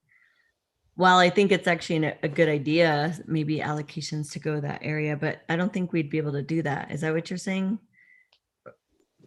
Madam Chair, Councilor, I don't know. I mean, I guess you could grant funds to a school district, but since you're separate entities, I don't know how that would work. Do you know if the state legislation directed any funding to school districts? So Madam Chair and Councilor, another great question. The state legislation actually did not allocate any of the funding to any specific fund or purpose. So it all goes back to the general fund, and the legislature will then have to decide where those funds go. I anticipate there will be some legislation and some discussion in the budget session about where that revenue should be allocated, if anywhere. And there are a lot of outside advocates advocating for it to be reinvested back into the community to help small businesses get off the ground, et cetera. And in the Municipal Drug Strategy Task Force, the task force did recommend that the city advocate for those dollars to be reinvested back into community services. Okay, I didn't realize that there'll be other future sessions about how to allocate the revenue when it gets to that point. Because right now all of it goes to general fund. That's interesting. But our portion, but there's still a measure that would go to jurisdictions, all right? Municipal or local jurisdictions. So our general fund, or how does that work? I'm so confused about how it gets distributed. And so, Madam Chair and Councilor, just like GRT gets distributed, there's a portion, there's going to be so let's say someone walks into a retail establishment, they buy an edible, there will be a GRT tax, just like any other product that gets sold in the city limits. And then on top of that, there'll be a special excise tax that gets collected. A portion of that excise tax will come back to your city, just like GRT does. So I think you get it on a monthly basis. I'm not sure how that works, but you'll get it back. You then have the decision-making authority to decide where that excise tax amount should go, whether it goes into your general fund or it gets allocated elsewhere. okay. Thank you for that clarification. And we didn't anticipate or have any kind of estimate of what would be going to state or city jurisdictions. Madam Chair and Councilor, it really is based on what the demand is going to be. And so I think starting in April, it'll be really interesting to see, but based on, there's been an economist at UNM that's looked at potential revenue estimates. A couple years ago, I believe Santa Fe was around $700,000 a year. I think that is probably a conservative estimate, but I may be wrong. Okay, thank you for that ballpark. I think that's all I have for now. Thank you. All right. So on the excise tax that's imposed by the state, do you know what portion goes to municipalities or local governments? Madam Chair, I believe that there's a percentage, like 33.33%, that goes back to the local jurisdiction. And when we say local jurisdictions, do we mean cities, counties? Well, I mean, is it 33% for cities and counties and we split it, or how does that work? So Madam Chair, great question. And it's where the sale occurred. So if the sale is in the city, it just goes to the city. If it's outside of city limits, it would be county. It's not double taxed. Okay, so 33% of the sales, depending on where they are, go back to the place of the sale. Madam Chair, 30, I think it's a percentage of the excise tax of the sale, correct? Right, but it's, oh yeah, okay. All right. Any other questions from the committee? I think we're ready to move on, directors. Okay, thank you, Madam Chair. I'm going to turn it over now to Director Klug, and he's going to talk about the land use regulations in Chapter 14 and how we're looking at that moving forward. So Jason, if you'd like to start out. Sure. Thank you, Director Brown. So Madam Chair, members of the committee, thank you for having us here tonight. I'd like to provide an update on the land use issues, including the scope review and recommendations that are under consideration by the Planning Commission Policy Subcommittee, and also proposed schedule to approval of the legislation. So to recap a bit, as was presented at the governing body meeting last week, the Policy Subcommittee has been tasked with conducting a review and making recommendations regarding proposing amendments to the land development code for commercial cannabis. So in coordination with the city attorney's office, the land use department is analyzing how various types of cannabis establishments would be treated today under existing zoning regulations, and then is working with the committee to identify policy considerations regarding the time, place, and manner rules that could be addressed through amendments to Chapter 14. So just first, I'd briefly like to provide a status overview, and then I'll get to some specific details for your benefit that weren't included, and we're still being formulated at the last meeting that I'd like to provide now. So staff and policy committee members have been working diligently on recommendations for almost a month now, and have been actively seeking feedback and reviewing policy proposals of other municipalities such as Albuquerque, Las Cruces, and also Santa Fe County in the state. And then they've also approached other states that have previously legalized recreational use. And so they've also discussed their progress with the state in regard to the urgency of the policy formation, and have received feedback that the city is currently likely one of the most engaged municipalities after Albuquerque. So I thought that was really good to hear. So the team has had 2 meetings, and with the 3rd planned for tomorrow, and has completed much of the needed work. So they plan to finalize recommendations for the Planning Commission next week, and have requested a public hearing to be held at the August 5th Planning Commission meeting to present those recommendations for discussion and approval. And then at the end of this presentation, I'd like to also outline the entire proposed approval schedule, just for everyone's benefit. So, regarding the planning subcommittee specific direction and work in progress to date, I wanted to just restate part of the memo that was presented last week. So they've been tasked to address the following questions based on that July 9th memo, the staff that was provided to governing bodies, an informational item, where it was recommended by staff that the city consider the following policy questions and draft amendments to Chapter 14 as appropriate. So these were: should the density of cannabis establishments be limited in all or in part of the city? Should the city adopt operating times for cannabis establishments? Should cannabis use be located a minimum distance from schools, daycare centers, religious institutions, and or residential neighborhoods? It's been clarified since this came out that religious institutions are exempted or excluded rather in the state law. Should a special use permit be required to operate a cannabis establishment in certain areas, e.g. within a certain minimum distance of an existing school, daycare center, religious institution, and or residential neighborhood? Should the city adopt regulations to allow recreational cannabis consumption areas? Should the table of permitted uses be revised to clarify or amend the zoning districts in which various types of cannabis establishments may be located? E.g., should certain zoning districts be reserved for uses other than cannabis establishments to prevent unintended consequences, such as a proliferation of cannabis establishments that could drive other businesses out or cause rent and property prices to go up? And then Should the definitions in Chapter 14 be amended to include new definitions for various types of cannabis establishments? Are Chapter 14 amendments needed to address issues related to historic preservation, safety and security, or odors and ventilation? And then what should the process be for conducting stakeholder outreach and community conversations prior to the adoption of the new land use regulations for cannabis?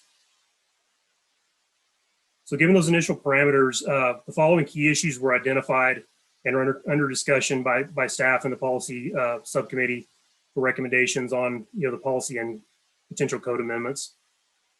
So I'd like to just go over those if you don't mind. They're not too extensive, but I'd like to give you this background. So as far as definitions, given that definitions will appear in the appropriate sections of the code for the applicable zoning application, such as retail, agriculture, or apothecary, for example, recommendations being considered that we adopt the state definitions around commercial cannabis where possible to help ensure continuity across districts. And then additionally, other independent definitions will allow us to apply controls such as density without causing exclusion. I think this is a really important point. And this provides the city with the space to treat commercial cannabis with the appropriate differences compared to current commercial uses and possibly more like alcohol use. So then independent definitions could be applied to control, it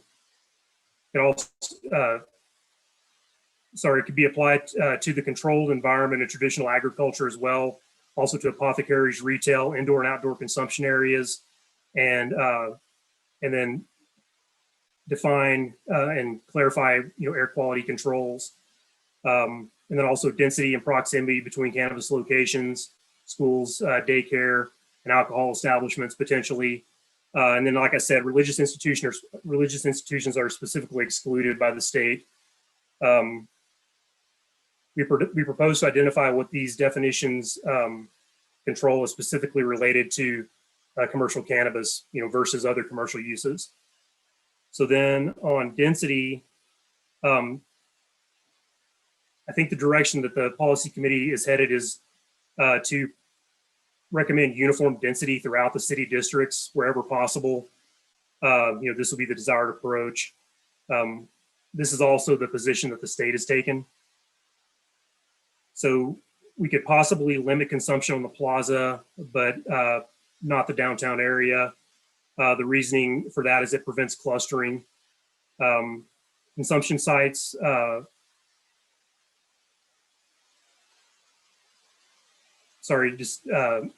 consumption sites more dense in certain parts of town, places cannabis in areas where more out-of-state dollars will be spent and GRT can be collected. So that's a specific reason why we don't want to necessarily modify density downtown. And then let's see, special use and consumption depending on district and proximity. Example, residential sales. So there may be zoning and uses where we want to require a special use permit. And then I just wanted to I attended a really interesting meeting at the New Mexico Municipal League. It was a workshop they had this morning. Thank you, Councilor Villarreal, for forwarding that to us. And so I've kind of thrown in some of their recommendations in here. And so according, on the note of density, restrictions based on overlay districts or specific zoning districts will most likely bring legal challenges. That's their opinion. So that's why, in their wisdom, I think that's why the policy subcommittee is headed in this direction of uniform density. So then to touch on production a little bit. So they're working on how to best address agriculture components. So urban agriculture code may require special use permits depending on district and square footage. They want to use the county and Albuquerque regulations as a guideline on this one. And then, and the state was weighing in that the existing policy can be utilized and for now, and then plant limits will be adopted starting January of 2022 and will apply through the end of December in 2025 when they'll be reconsidered. Water rights and access to enough water is also an issue that that we're concerned about and that the state is bringing up. And then security and monitoring considerations for agriculture, including waste monitoring, disposal locations will be dictated by the municipality. And then also concerned about adequate supply for medical use. And then this is sort of related to zoning and also consumption, but we'd want to think about zoning and building code controls on odors. So then on signage, basically, our signage code is very elaborate, and I think we won't have to make many changes or any changes probably to the signage code. Basically, the state is saying, the signage, has to be, the signage for cannabis, for commercial cannabis has to be the same as any other commercial use signage that's allowed.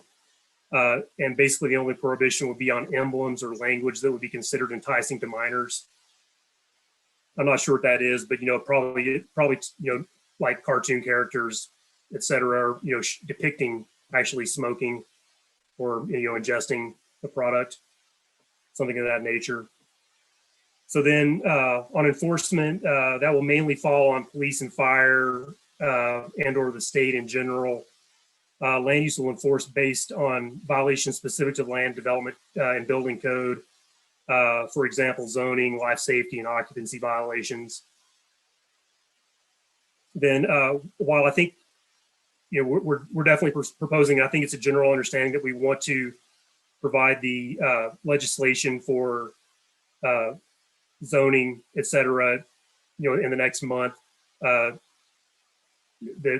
contemplating consumption, but that probably won't be addressed, or, we're recommending that it's not addressed in this coming legislation.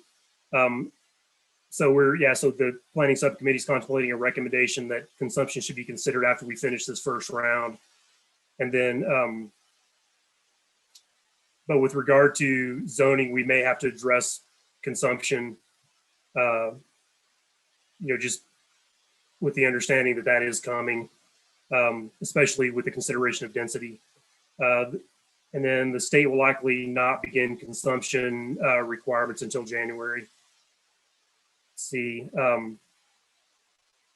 So general constraint is that we need to remain conscious of treating commercial cannabis like other commercial uses with the addition of reasonable time, place, and manner constraints, and avoid any exclusionary policies and potential lawsuits that may challenge any of these code amendments that we adopt.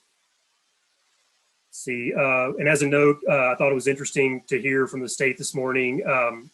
No consumption will be allowed in combination with retail sales without a separate license. So basically, any commercial use will have to have individual licenses for production, retail, consumption, et cetera. And this is a priority for the state to be addressed later. So it's not a top priority, but obviously it's a priority. So then timeline concerns. So the state understands the timeline for approval is abbreviated. They're very clear about that today, and they understand the challenges that municipalities are having around that. So right now, I just wanted to make it clear, based on some of the questions and, dialogue from the last governing body meeting, the current zoning ordinances apply until new rules are in place. And then after licensing, current medical retail will be able to sell automatically, according to the state, up to 75% for commercial use, and then immediately, after licensing, and then 5% after January 1st. Again, with the caveat that there has to be enough availability for for medical use. So let's see, and then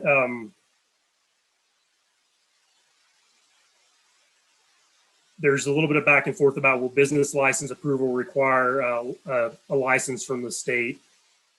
I think we do need to weigh in on that because we're already starting to get some of these requests. So then, so the zoning, so the zoning certification framework for recreational use, we need that in place as quickly as possible. But the state understands that there's got to be a balance between the reasonable time frame to weigh in on to weigh public input with the urgency of promulgating the ordinance, with specific regulations. So they're saying applicants must have a state license to apply for commercial use. So right now there's kind of an indefinite leeway currently. For example, Bernalillo County, their zoning officer reported today that they won't have an ordinance in place until September 1st, but he is concerned about this issue and is grappling with it. I think everybody probably is. Okay, so that's I just wanted to get into that kind of level of detail with you all. I hope it was a little bit comprehensive and clear. I definitely can take any questions on that content. And then lastly, I just wanted to circle back about the approval schedule. So we're proposing the following schedule to provide several opportunities for public hearing and complete city review and approval of legislation by August 25th. So I understand that there's a tentative 7/28 meeting that's been contemplated for a governing body presentation and hearing with public comment. Welcome. Then after that, on August 5th, the Planning Commission is planning on reviewing recommendations from the policy subcommittee for formulation of the legislation. And then between that time and publishing the next agenda, they would work on, we work in conjunction with the city attorney to actually formulate the legislation. And then on 8/9, there's a proposed special governing body meeting to approve a request to publish for the 8/25 governing body meeting. And then on 8/16, a finance committee meeting would review the recommendations from the policy subcommittee, but not the legislation because it would still be in formulation. The same thing for the 8/17 Public Safety Committee, and then the 8/18 Quality of Life Committee. So then the 8/19 Planning Commission would be the first place where the legislation is reviewed and recommended for approval to governing body. And then that legislation would be carried forward on 8/23 to Public Works and Utilities Committee. And then finally on 8/25 to governing body for a public hearing and approval of the legislation. And that's about all I had. So I'll stand for any questions now. Thank you. All right, thank you for the detail. Councilor Rivera, your hand is up. Thank you, Madam Chair. Jason, since permits are to go out soon, I believe you said it was for manufacturing. Will the state have any guidance on water, on disposal of products, all those things that you talked about while you were letting us know about the water issue? Is that a priority for them? Will they have it done before September 1st? Madam Chair, Councilor Rivera, thank you for the question. So I honestly have to say I'm a little bit unclear on that. I know that this, the state is actively working on these, decisions as well. So, but in general, what I heard today, which was really insightful, first of all, as I already noted, it will be the responsibility of the municipality to coordinate the disposal of waste. But the state has issued rules where that waste will, number one, I think it's basically a foregone conclusion and an understanding that waste will have 0 THC in it. That's, their stance. And then above and beyond that, it has to be mixed half and half with some other components such as dirt, for example, and be indistinguishable, from that, that matter has to be indistinguishable. Like you couldn't sift out the cannabis product. And then again, the municipality would be responsible for disposing that material correctly. Do we know much? Answer your question? A little bit. Do we know much about disposal? Can it just go into a regular, like a Caja del Rio, just a dump site, or is there any recycled component or compostable component to it? I think both of those are logical assumptions, but I don't have any clarity on that at this time. We can definitely look into it. All right. Counselor, if I can, the conversation this morning was about grinding whatever waste there was. And then as Director Klug has said, mixing it half and half with dirt, and that there would be no THC. So it's my understanding that it would go, would be just part of our waste, regular waste pick up and drop off. There was also conversation about water, and about how in order to get a license, you will have to prove that you have a water source and that you actually have a legal right to it. And then you would have to demonstrate that you have enough water to produce the amount that you're seeking to grow, and that they will track that and see that what you're predicting, they'll be tracking after, say, a year, what you actually used, and very carefully monitoring that use is what we heard this morning. So just a little bit more to fill in. All right, so Jason, under our current rules, if I purchased a building on Cerritos Road and wanted to put a car wash there, what are the rules around water now? So that would go through, likely that would go through the development plan process, given the square footage. And then, they would have to apply for water offsets or acquire water rights, as part of that development process. And then those would have to be, approved and signed off on by the water division, prior to recordation of the development plan. And so that would all be handled, very, early in the planning process prior to any actual building permitting. Does the water consumption of the old business have anything to do with the new proposed usage? That's a good question, and I apologize. I don't have the insight on that. Maybe somebody else does here, but we could definitely check in on that. Okay. Maybe somebody from the water division could answer that. I don't know if there's anyone from the water division on. Yeah, do you know if there have been any programs or things in other states where they actually reuse water? And I don't know if that's possible. It's just a question.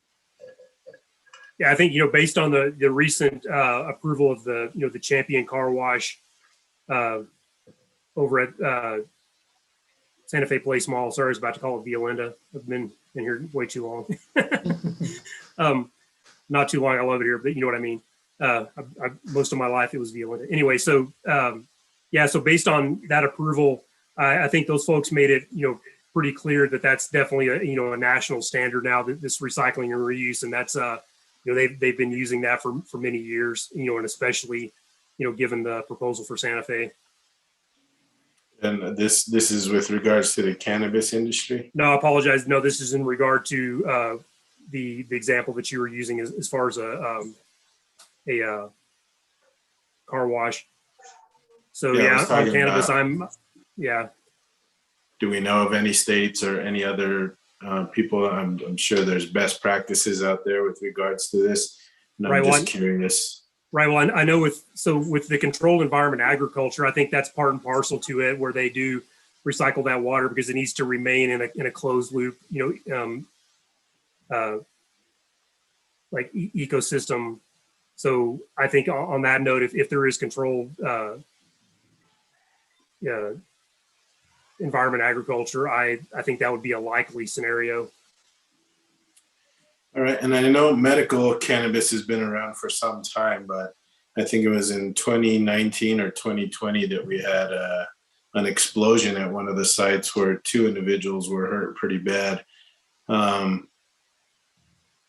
should we, I guess one of the questions maybe for the committee should be, should we look at maybe having standalone buildings or additional fire protection or something to protect the businesses that are adjacent to, and I don't know what stage in the THC process this company was at, but clearly it was downtown Santa Fe on San Mateo Lane, so right in the middle of the city. But has that come up with the committee at all?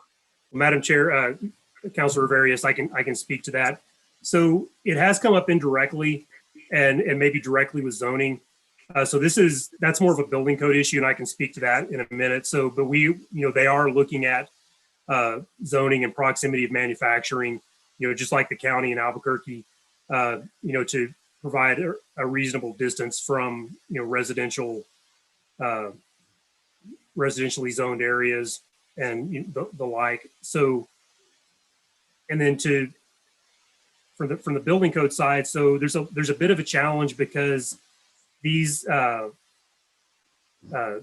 extraction facilities are, they're permitted under Hazard 1 in the building code, and that's an ICC code nationwide, and so that means that they can actually be integral with a building that has other uses as part of it. So that hazardous component of extraction can be in the same building where retail is happening, et cetera, as long as it has the proper isolation by code.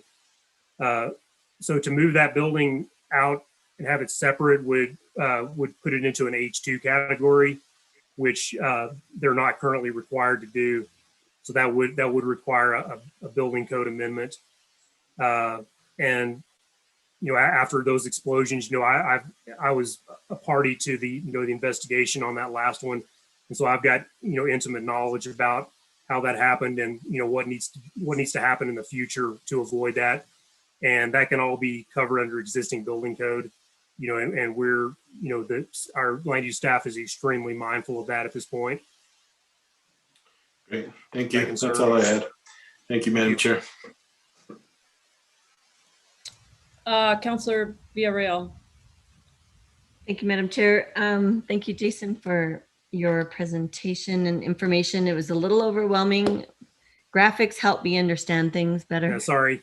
I need visuals. And so I guess what I was thinking about is, well, for one, can you send us that time frame Sure. via email, just to let us know when those public comment pieces will be coming up? And I was just curious, the policy subcommittee, did they get any community input on how they were coming up with any of their recommendations? So thank you, Madam Chair, Councilor Villarreal. So the input that they've gotten is from other municipalities and the county and the state. They have not done any public engagement proper, and that is planned to happen, periodically through this process. And the way they plan to do it first is by, this meeting on the Planning Commission meeting on the 5th being open to public comment. Okay, and at that point, again, at that point, they would already be presenting recommendations and getting feedback from that presentation. Is that how it will? Yes, that's correct. And I think that was one of the reasons why, this special governing body, or not special governing body meeting, but the 28th meeting was contemplated to include a presentation and hearing on public comment, and having public comment welcome. When you say that public, I think we're Next week. It's at next week's council meeting. There'll be a public hearing on this topic. Okay.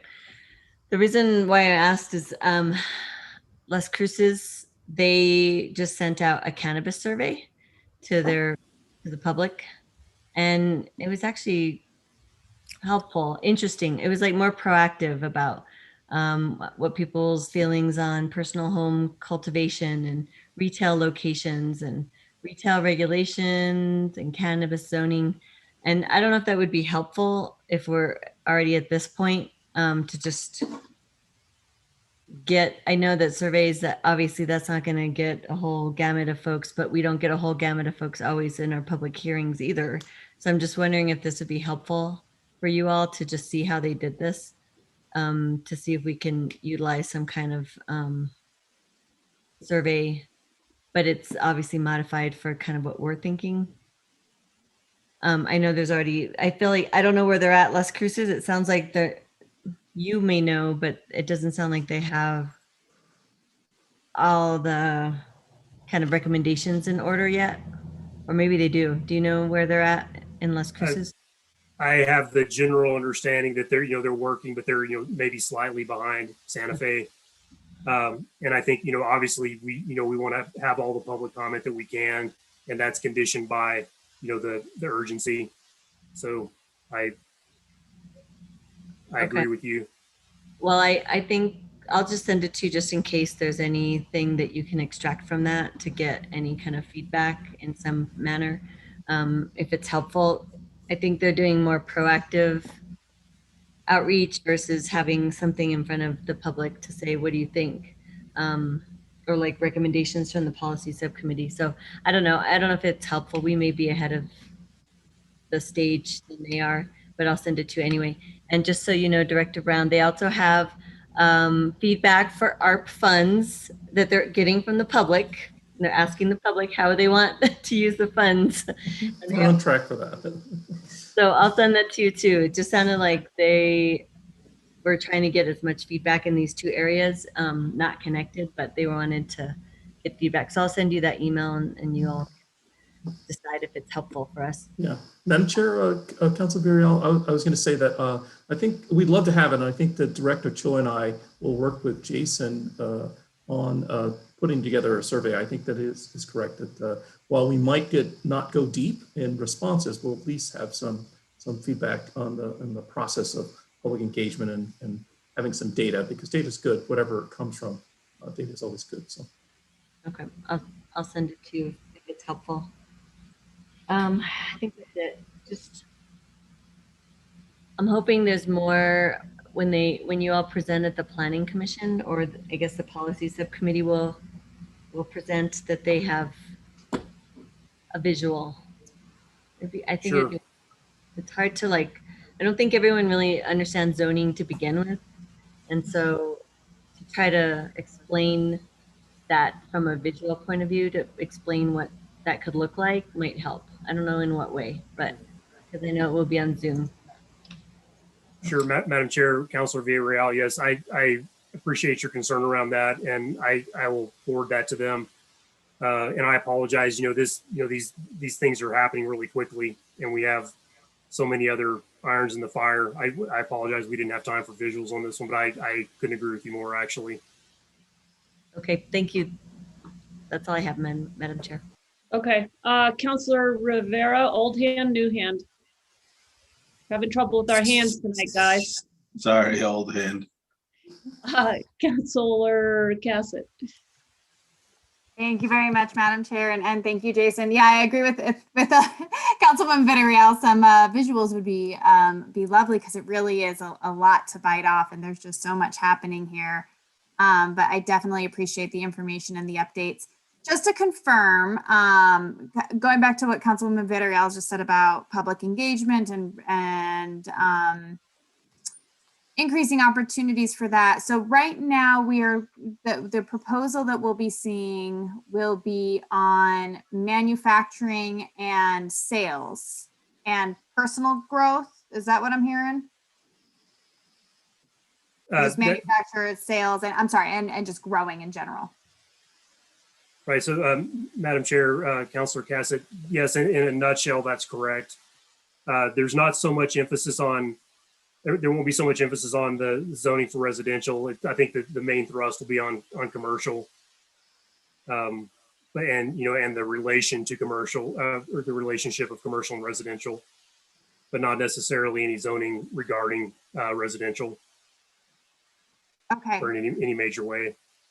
Okay, so not looking at that as much. I know I've received some emails from that because I believe there was some crossover from what the county was looking at. And so I've received a few emails from individuals basically responding to the county's discussion. So I'm curious if we were looking at that at all.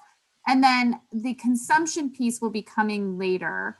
And we maybe are a little bit late on being able to get a real robust community engagement. But I do think the consumption piece is actually kind of interestingly complicated because at first blush, you might say, hey, it's alcohol, we have bars. But as you mentioned, there's more odors, there's kind of the issue of secondhand smoke. So I think that'll be another real opportunity for us to do that community engagement. So looking forward, I do want to make sure that we are on top of that and incorporating that community engagement piece with the consumption sites, since we do have a little bit more time before those proposals will be coming forward.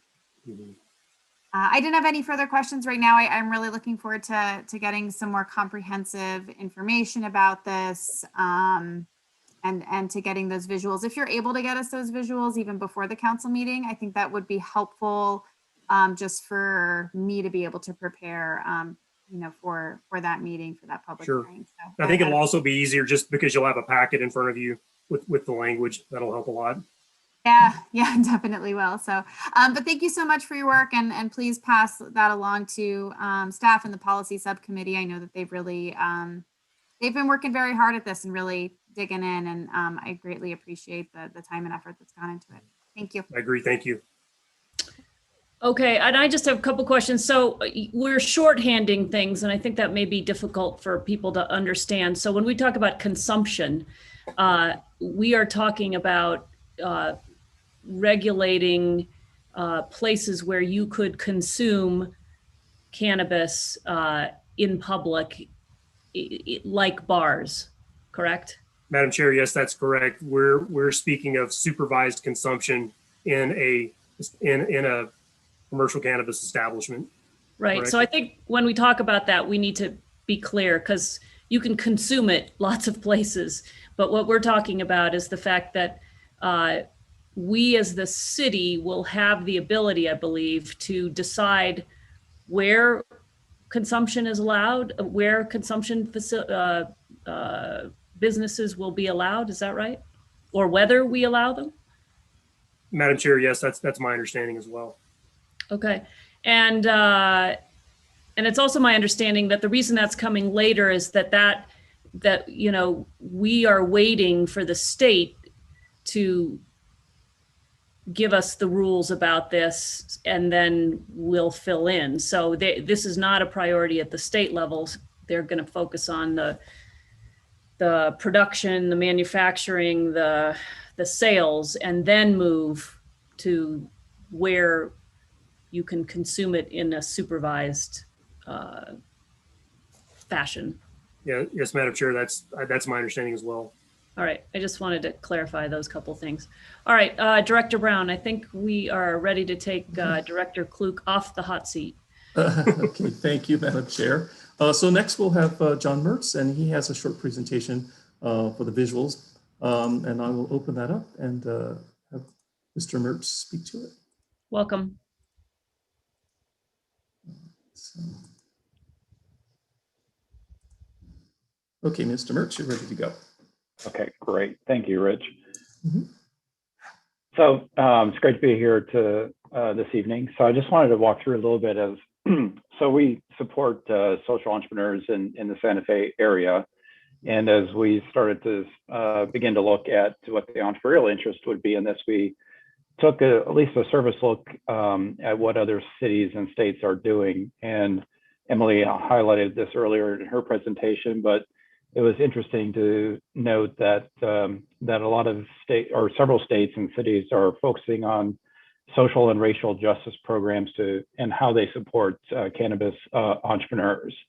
And they're looking at people that were negatively impacted by previous laws, but also on how they're enabling those entrepreneurs to start and also then how to equip those entrepreneurs to continue in their new business ventures.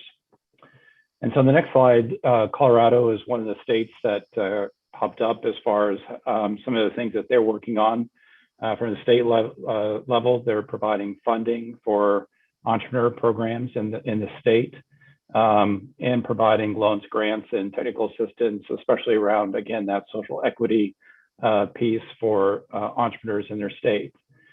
And they're really looking at the social equity in one of three ways. If an applicant or an immediate family member was arrested or convicted for a marijuana offense, whether they're in an economic disadvantaged area, and then also just on the income threshold. So, and looking at how they're supporting entrepreneurs in their state around the social equity piece, those are the areas which there are seem to be focusing. Oregon, and the next slide is really how Oregon is doing. And so it's kind of a similar approach in that they're supporting organizations that support entrepreneurs around cannabis. And in the city of Portland, as an example, they actually passed an added tax then that supports organizations and entrepreneurs that have been negatively impacted in the past. And so they have a very active program that is supporting entrepreneurs and providing ongoing funding for programs that support entrepreneurs in this new industry. And so as we look at, on the next slide, again, Santa Fe Innovates, we're focused on social entrepreneurs, which is a mix of profit and purpose embedded within a business. And in New Mexico, that could be a benefit corporation. The New Mexico state legislature passed about a little over a year ago the ability to incorporate it as a benefit corporation. So it really enables companies to start their company based on a purpose and a profit. And next slide. So we take them through a program. We've worked with over 24 entrepreneurs over the past year and helping them iterate, test, and advance kind of their early stage idea, and then also work with them on ongoing mentoring as they continue to advance their business. And so on the next slide, we did some research on some of the top cannabis consulting firms around the US, and we reached out to Canna Advisors, which is based in Boulder, and we're hosting an event on August 17th for them to provide some insights on what is the market, what is the industry trends. So truly, from our standpoint, trying to get an insight into the entrepreneurial interest within Santa Fe to start a business in this space. And we believe that having some of those market insights could either help them along the way and figure out if they want to participate in this industry, or it may spark an idea after participating in this event to have a little bit more understanding. And so the next slide, Canna Advisors has worked with a number of states around some of their entrepreneurial programs. And actually the speaker that we'll have on August 17th is a native, Santa Fe native, Greg Huffaker, will be walking through the topics on the 17th. And the final slide is just a little more of an agenda on this event, which is to provide an overview of the cannabis market, the types of businesses that could be possibilities for entrepreneurs here in our city, and then really look at some of the industry and competitive trends and the risks and opportunities that entrepreneurs would need to consider if they're thinking about starting a business in this space. So I guess in summary, we're interested to see how things unfold. And I guess like maybe any good entrepreneur, we wanted to really understand the market more and provide an opportunity for entrepreneurs in our city to do the same, and then test the market to see what the interest is and whether we would design a program essentially to support these special type of entrepreneurs focused on this industry. So with that, I'll close out my presentation and welcome any questions. Great, thank you. Before we go to the hands, that event you have on the 17th, is that live or on Zoom?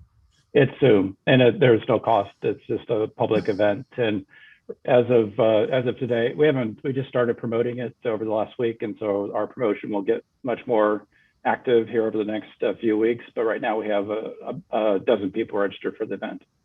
Okay, But we're great. expecting quite a few more than that. Yep. All right, Councilwoman Villarreal, your hand is up. Thank you, Madam Chair, and thank you, John, for presenting. I just had a quick question. Actually, I like what you were saying about the social equity component. I want us, at least in Santa Fe, to be a model for that, since I feel like states that first came online with legalization of cannabis totally missed that mark, especially Colorado. So I'm hoping New Mexico and Santa Fe will be better about that. Just curious, so the Santa Fe Innovates, is that also with creative startups? Maybe this is for Director Brown. Is that the connection you all are making with community members that want to learn more about how to hone in on developing their business? Is that the same program that you all are connected with Santa Fe Innovates? Madam Chair and Council Villarreal, no, Creative Startups is a separate business accelerator than Santa Fe Innovates. And so we've been working and supporting Santa Fe Innovates in their programming because they have a social benefit aspect to their acceleration of businesses. So there's a public purpose to the ideas that you're generating. And Creative Startups is a separate business incubator that right now is working in the food industry sector for the city, but they do mainly focus on the creative economy. And so they've sort of morphed over between creative economy and the food sector, and they do food sector locally. But John Mertz and his company, which he founded, this accelerator, is focused on businesses that want to grow, and they also bring a social benefit to the work they're doing. And John, I forgot the slogan you have about having a business with a social benefit. There's some tag. Where business begins with soul. Yes, business begins with soul. Yeah. So so this is Santa Fe.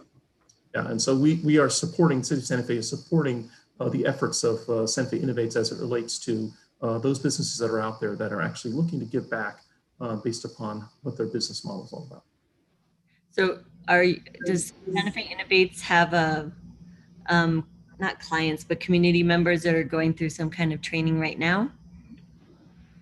Not at this moment. We wrapped up an early stage program about a month ago. And we had 15 entrepreneurs participate in that program. And then we have another 10 to 12 mentors, volunteers that are business people who work with our entrepreneurs through the program then as well. I'm just curious. I have two folks I know well that have said they went, I don't know if they went through the Innovates program or the Creative Startups, but said it was extremely helpful. And one of them is actually starting a food cart down at the plaza soon. So I just wanted to commend you all for doing those programs, because some local folks that don't necessarily have the financial means to start up a business, I think that's the biggest piece here, especially even with entrepreneurialism around cannabis, to figure out how folks that were in the informal market before it was legal to be able to transform or transfer their knowledge so that they can actually formalize it. I'm curious to see how what that will look like for you all. And what was the other question I had? I think it was just making sure we advertise this. I don't know if it's on social media, but I know folks that would want to attend that presentation on the 17th. They'll be interested in hearing more about that. So what's the plan to announce that again? Yeah, so from our standpoint, yes, definitely through our social media channels, primarily Twitter, Facebook, and LinkedIn will be and have been promoting the event. We'll be working with the city economic development to include it in the calendar. And I've also contacted the state economic development department to see if they would also highlight it on their calendar of events. So we've been pretty successful, if you will, on getting 30 to 40 people attend our open workshops like this. So we're hopeful that we'll have similar interest in the cannabis space, especially again, from our standpoint, and obviously from the city's standpoint, it'll be, a little bit of a test market to see what the interest is from an entrepreneurial perspective in this industry here in our city. Good. Very good. And Director Brown, are we doing that on social media, our social media for the city? Yes, Madam Chair, Councilor Villarreal, yes. So we will work with John, as he said, on our ED newsletter. It'll go out in the ED newsletter. It'll probably be in our weekly wrap up, which has a very large viewing audience. And we'll probably also try to get a radio spot that we can have an interview with John and some of the advisors that he has to get out there. Swab is a perfect example of places we might go, and then to Hutton also. And then one of my staff members has started a Facebook page for small businesses. We have a lot of tiny businesses, but they are serial entrepreneurs. So they might just have one business and want to jump into another because they understand how to run a business. So we'll also probably add that to our Facebook page for small businesses that we just launched. Sounds good. Thank you very much. Mm-hmm. Okay, other questions from the committee? Doesn't look that way. Thank you for being here. Yeah, Madam Chair. Thank you. Yes. Well, I just wanted to wrap up if I could. Thank you guys for the time, but I just want to wrap up with a couple of key takeaways that I know there was a lot of presentations, a lot of data, but I just want to do a couple of takeaways. I hope that we were able to relay that we've conducted a survey that helps define revenue uses and community health and safety approaches. Police, legal, and HR have reviewed and changed policy. And we have many provisions in our zoning code that actually regulate growing, manufacturing, apothecaries, and retail sales. And we've been able to make some minor adjustments to the existing code, and we'll be able to expand upon existing permitted uses and create new definitions of anticipated recreational cannabis. And as you've seen from John's presentation, we're starting to sponsor programming for early entrepreneurial opportunities. So this is a first of many presentations that we'll get out. We're going to tie it into public comment. We'll also probably come back to Quality of Life Committee as we get our updates. And after September, as you know, we're all kind of trying to be on pace with the state regulation licensing department. So we wanted to at least express that we are actually being proactive about getting the cannabis industry update and running from the city standpoint. So hope that we're able to do that. Thank you. And I just want to say thank you to our guests, Emily and John, for being here tonight and helping provide the presentations and the information as we get moving here. And I think just also for the public, there will be public comment, my understanding at next week's council meeting, sort of just an open mic kind of idea. The Planning Commission on August 5th is a public hearing on on the policy committee's recommendations that I think the Planning Commission will be adopting that night. And then, of course, when the legislation gets to the governing body for final passage, that's also going to be a public hearing. So multiple places along the way to interject, and of course, emails to counselors, also another avenue. So just want to underscore that. All right, anything else on this? Or are we? Madam Chair? Yes. Just want to comment about our own in-house procedures. I know we have several drug testing policies, and this may affect those, and it would be nice to, since collective bargaining agreements are sometimes 3 years in advance, or 3-year contracts, that we do have the ability maybe to look at it sooner than later and make recommendations. Maybe it doesn't change, but I hope HR is looking at some potential changes that may benefit the city as well under this new law. Yeah, good Thank point. you. Thank you, Councilor. All right, we will move on then. Thank you all for being here. Matters from staff. No matters from me tonight, Madam Chair. All right, thank you. Matters from the committee. Matters from the chair. Our next meeting is Wednesday, August 4th. See you all at the next gathering. Have a good night.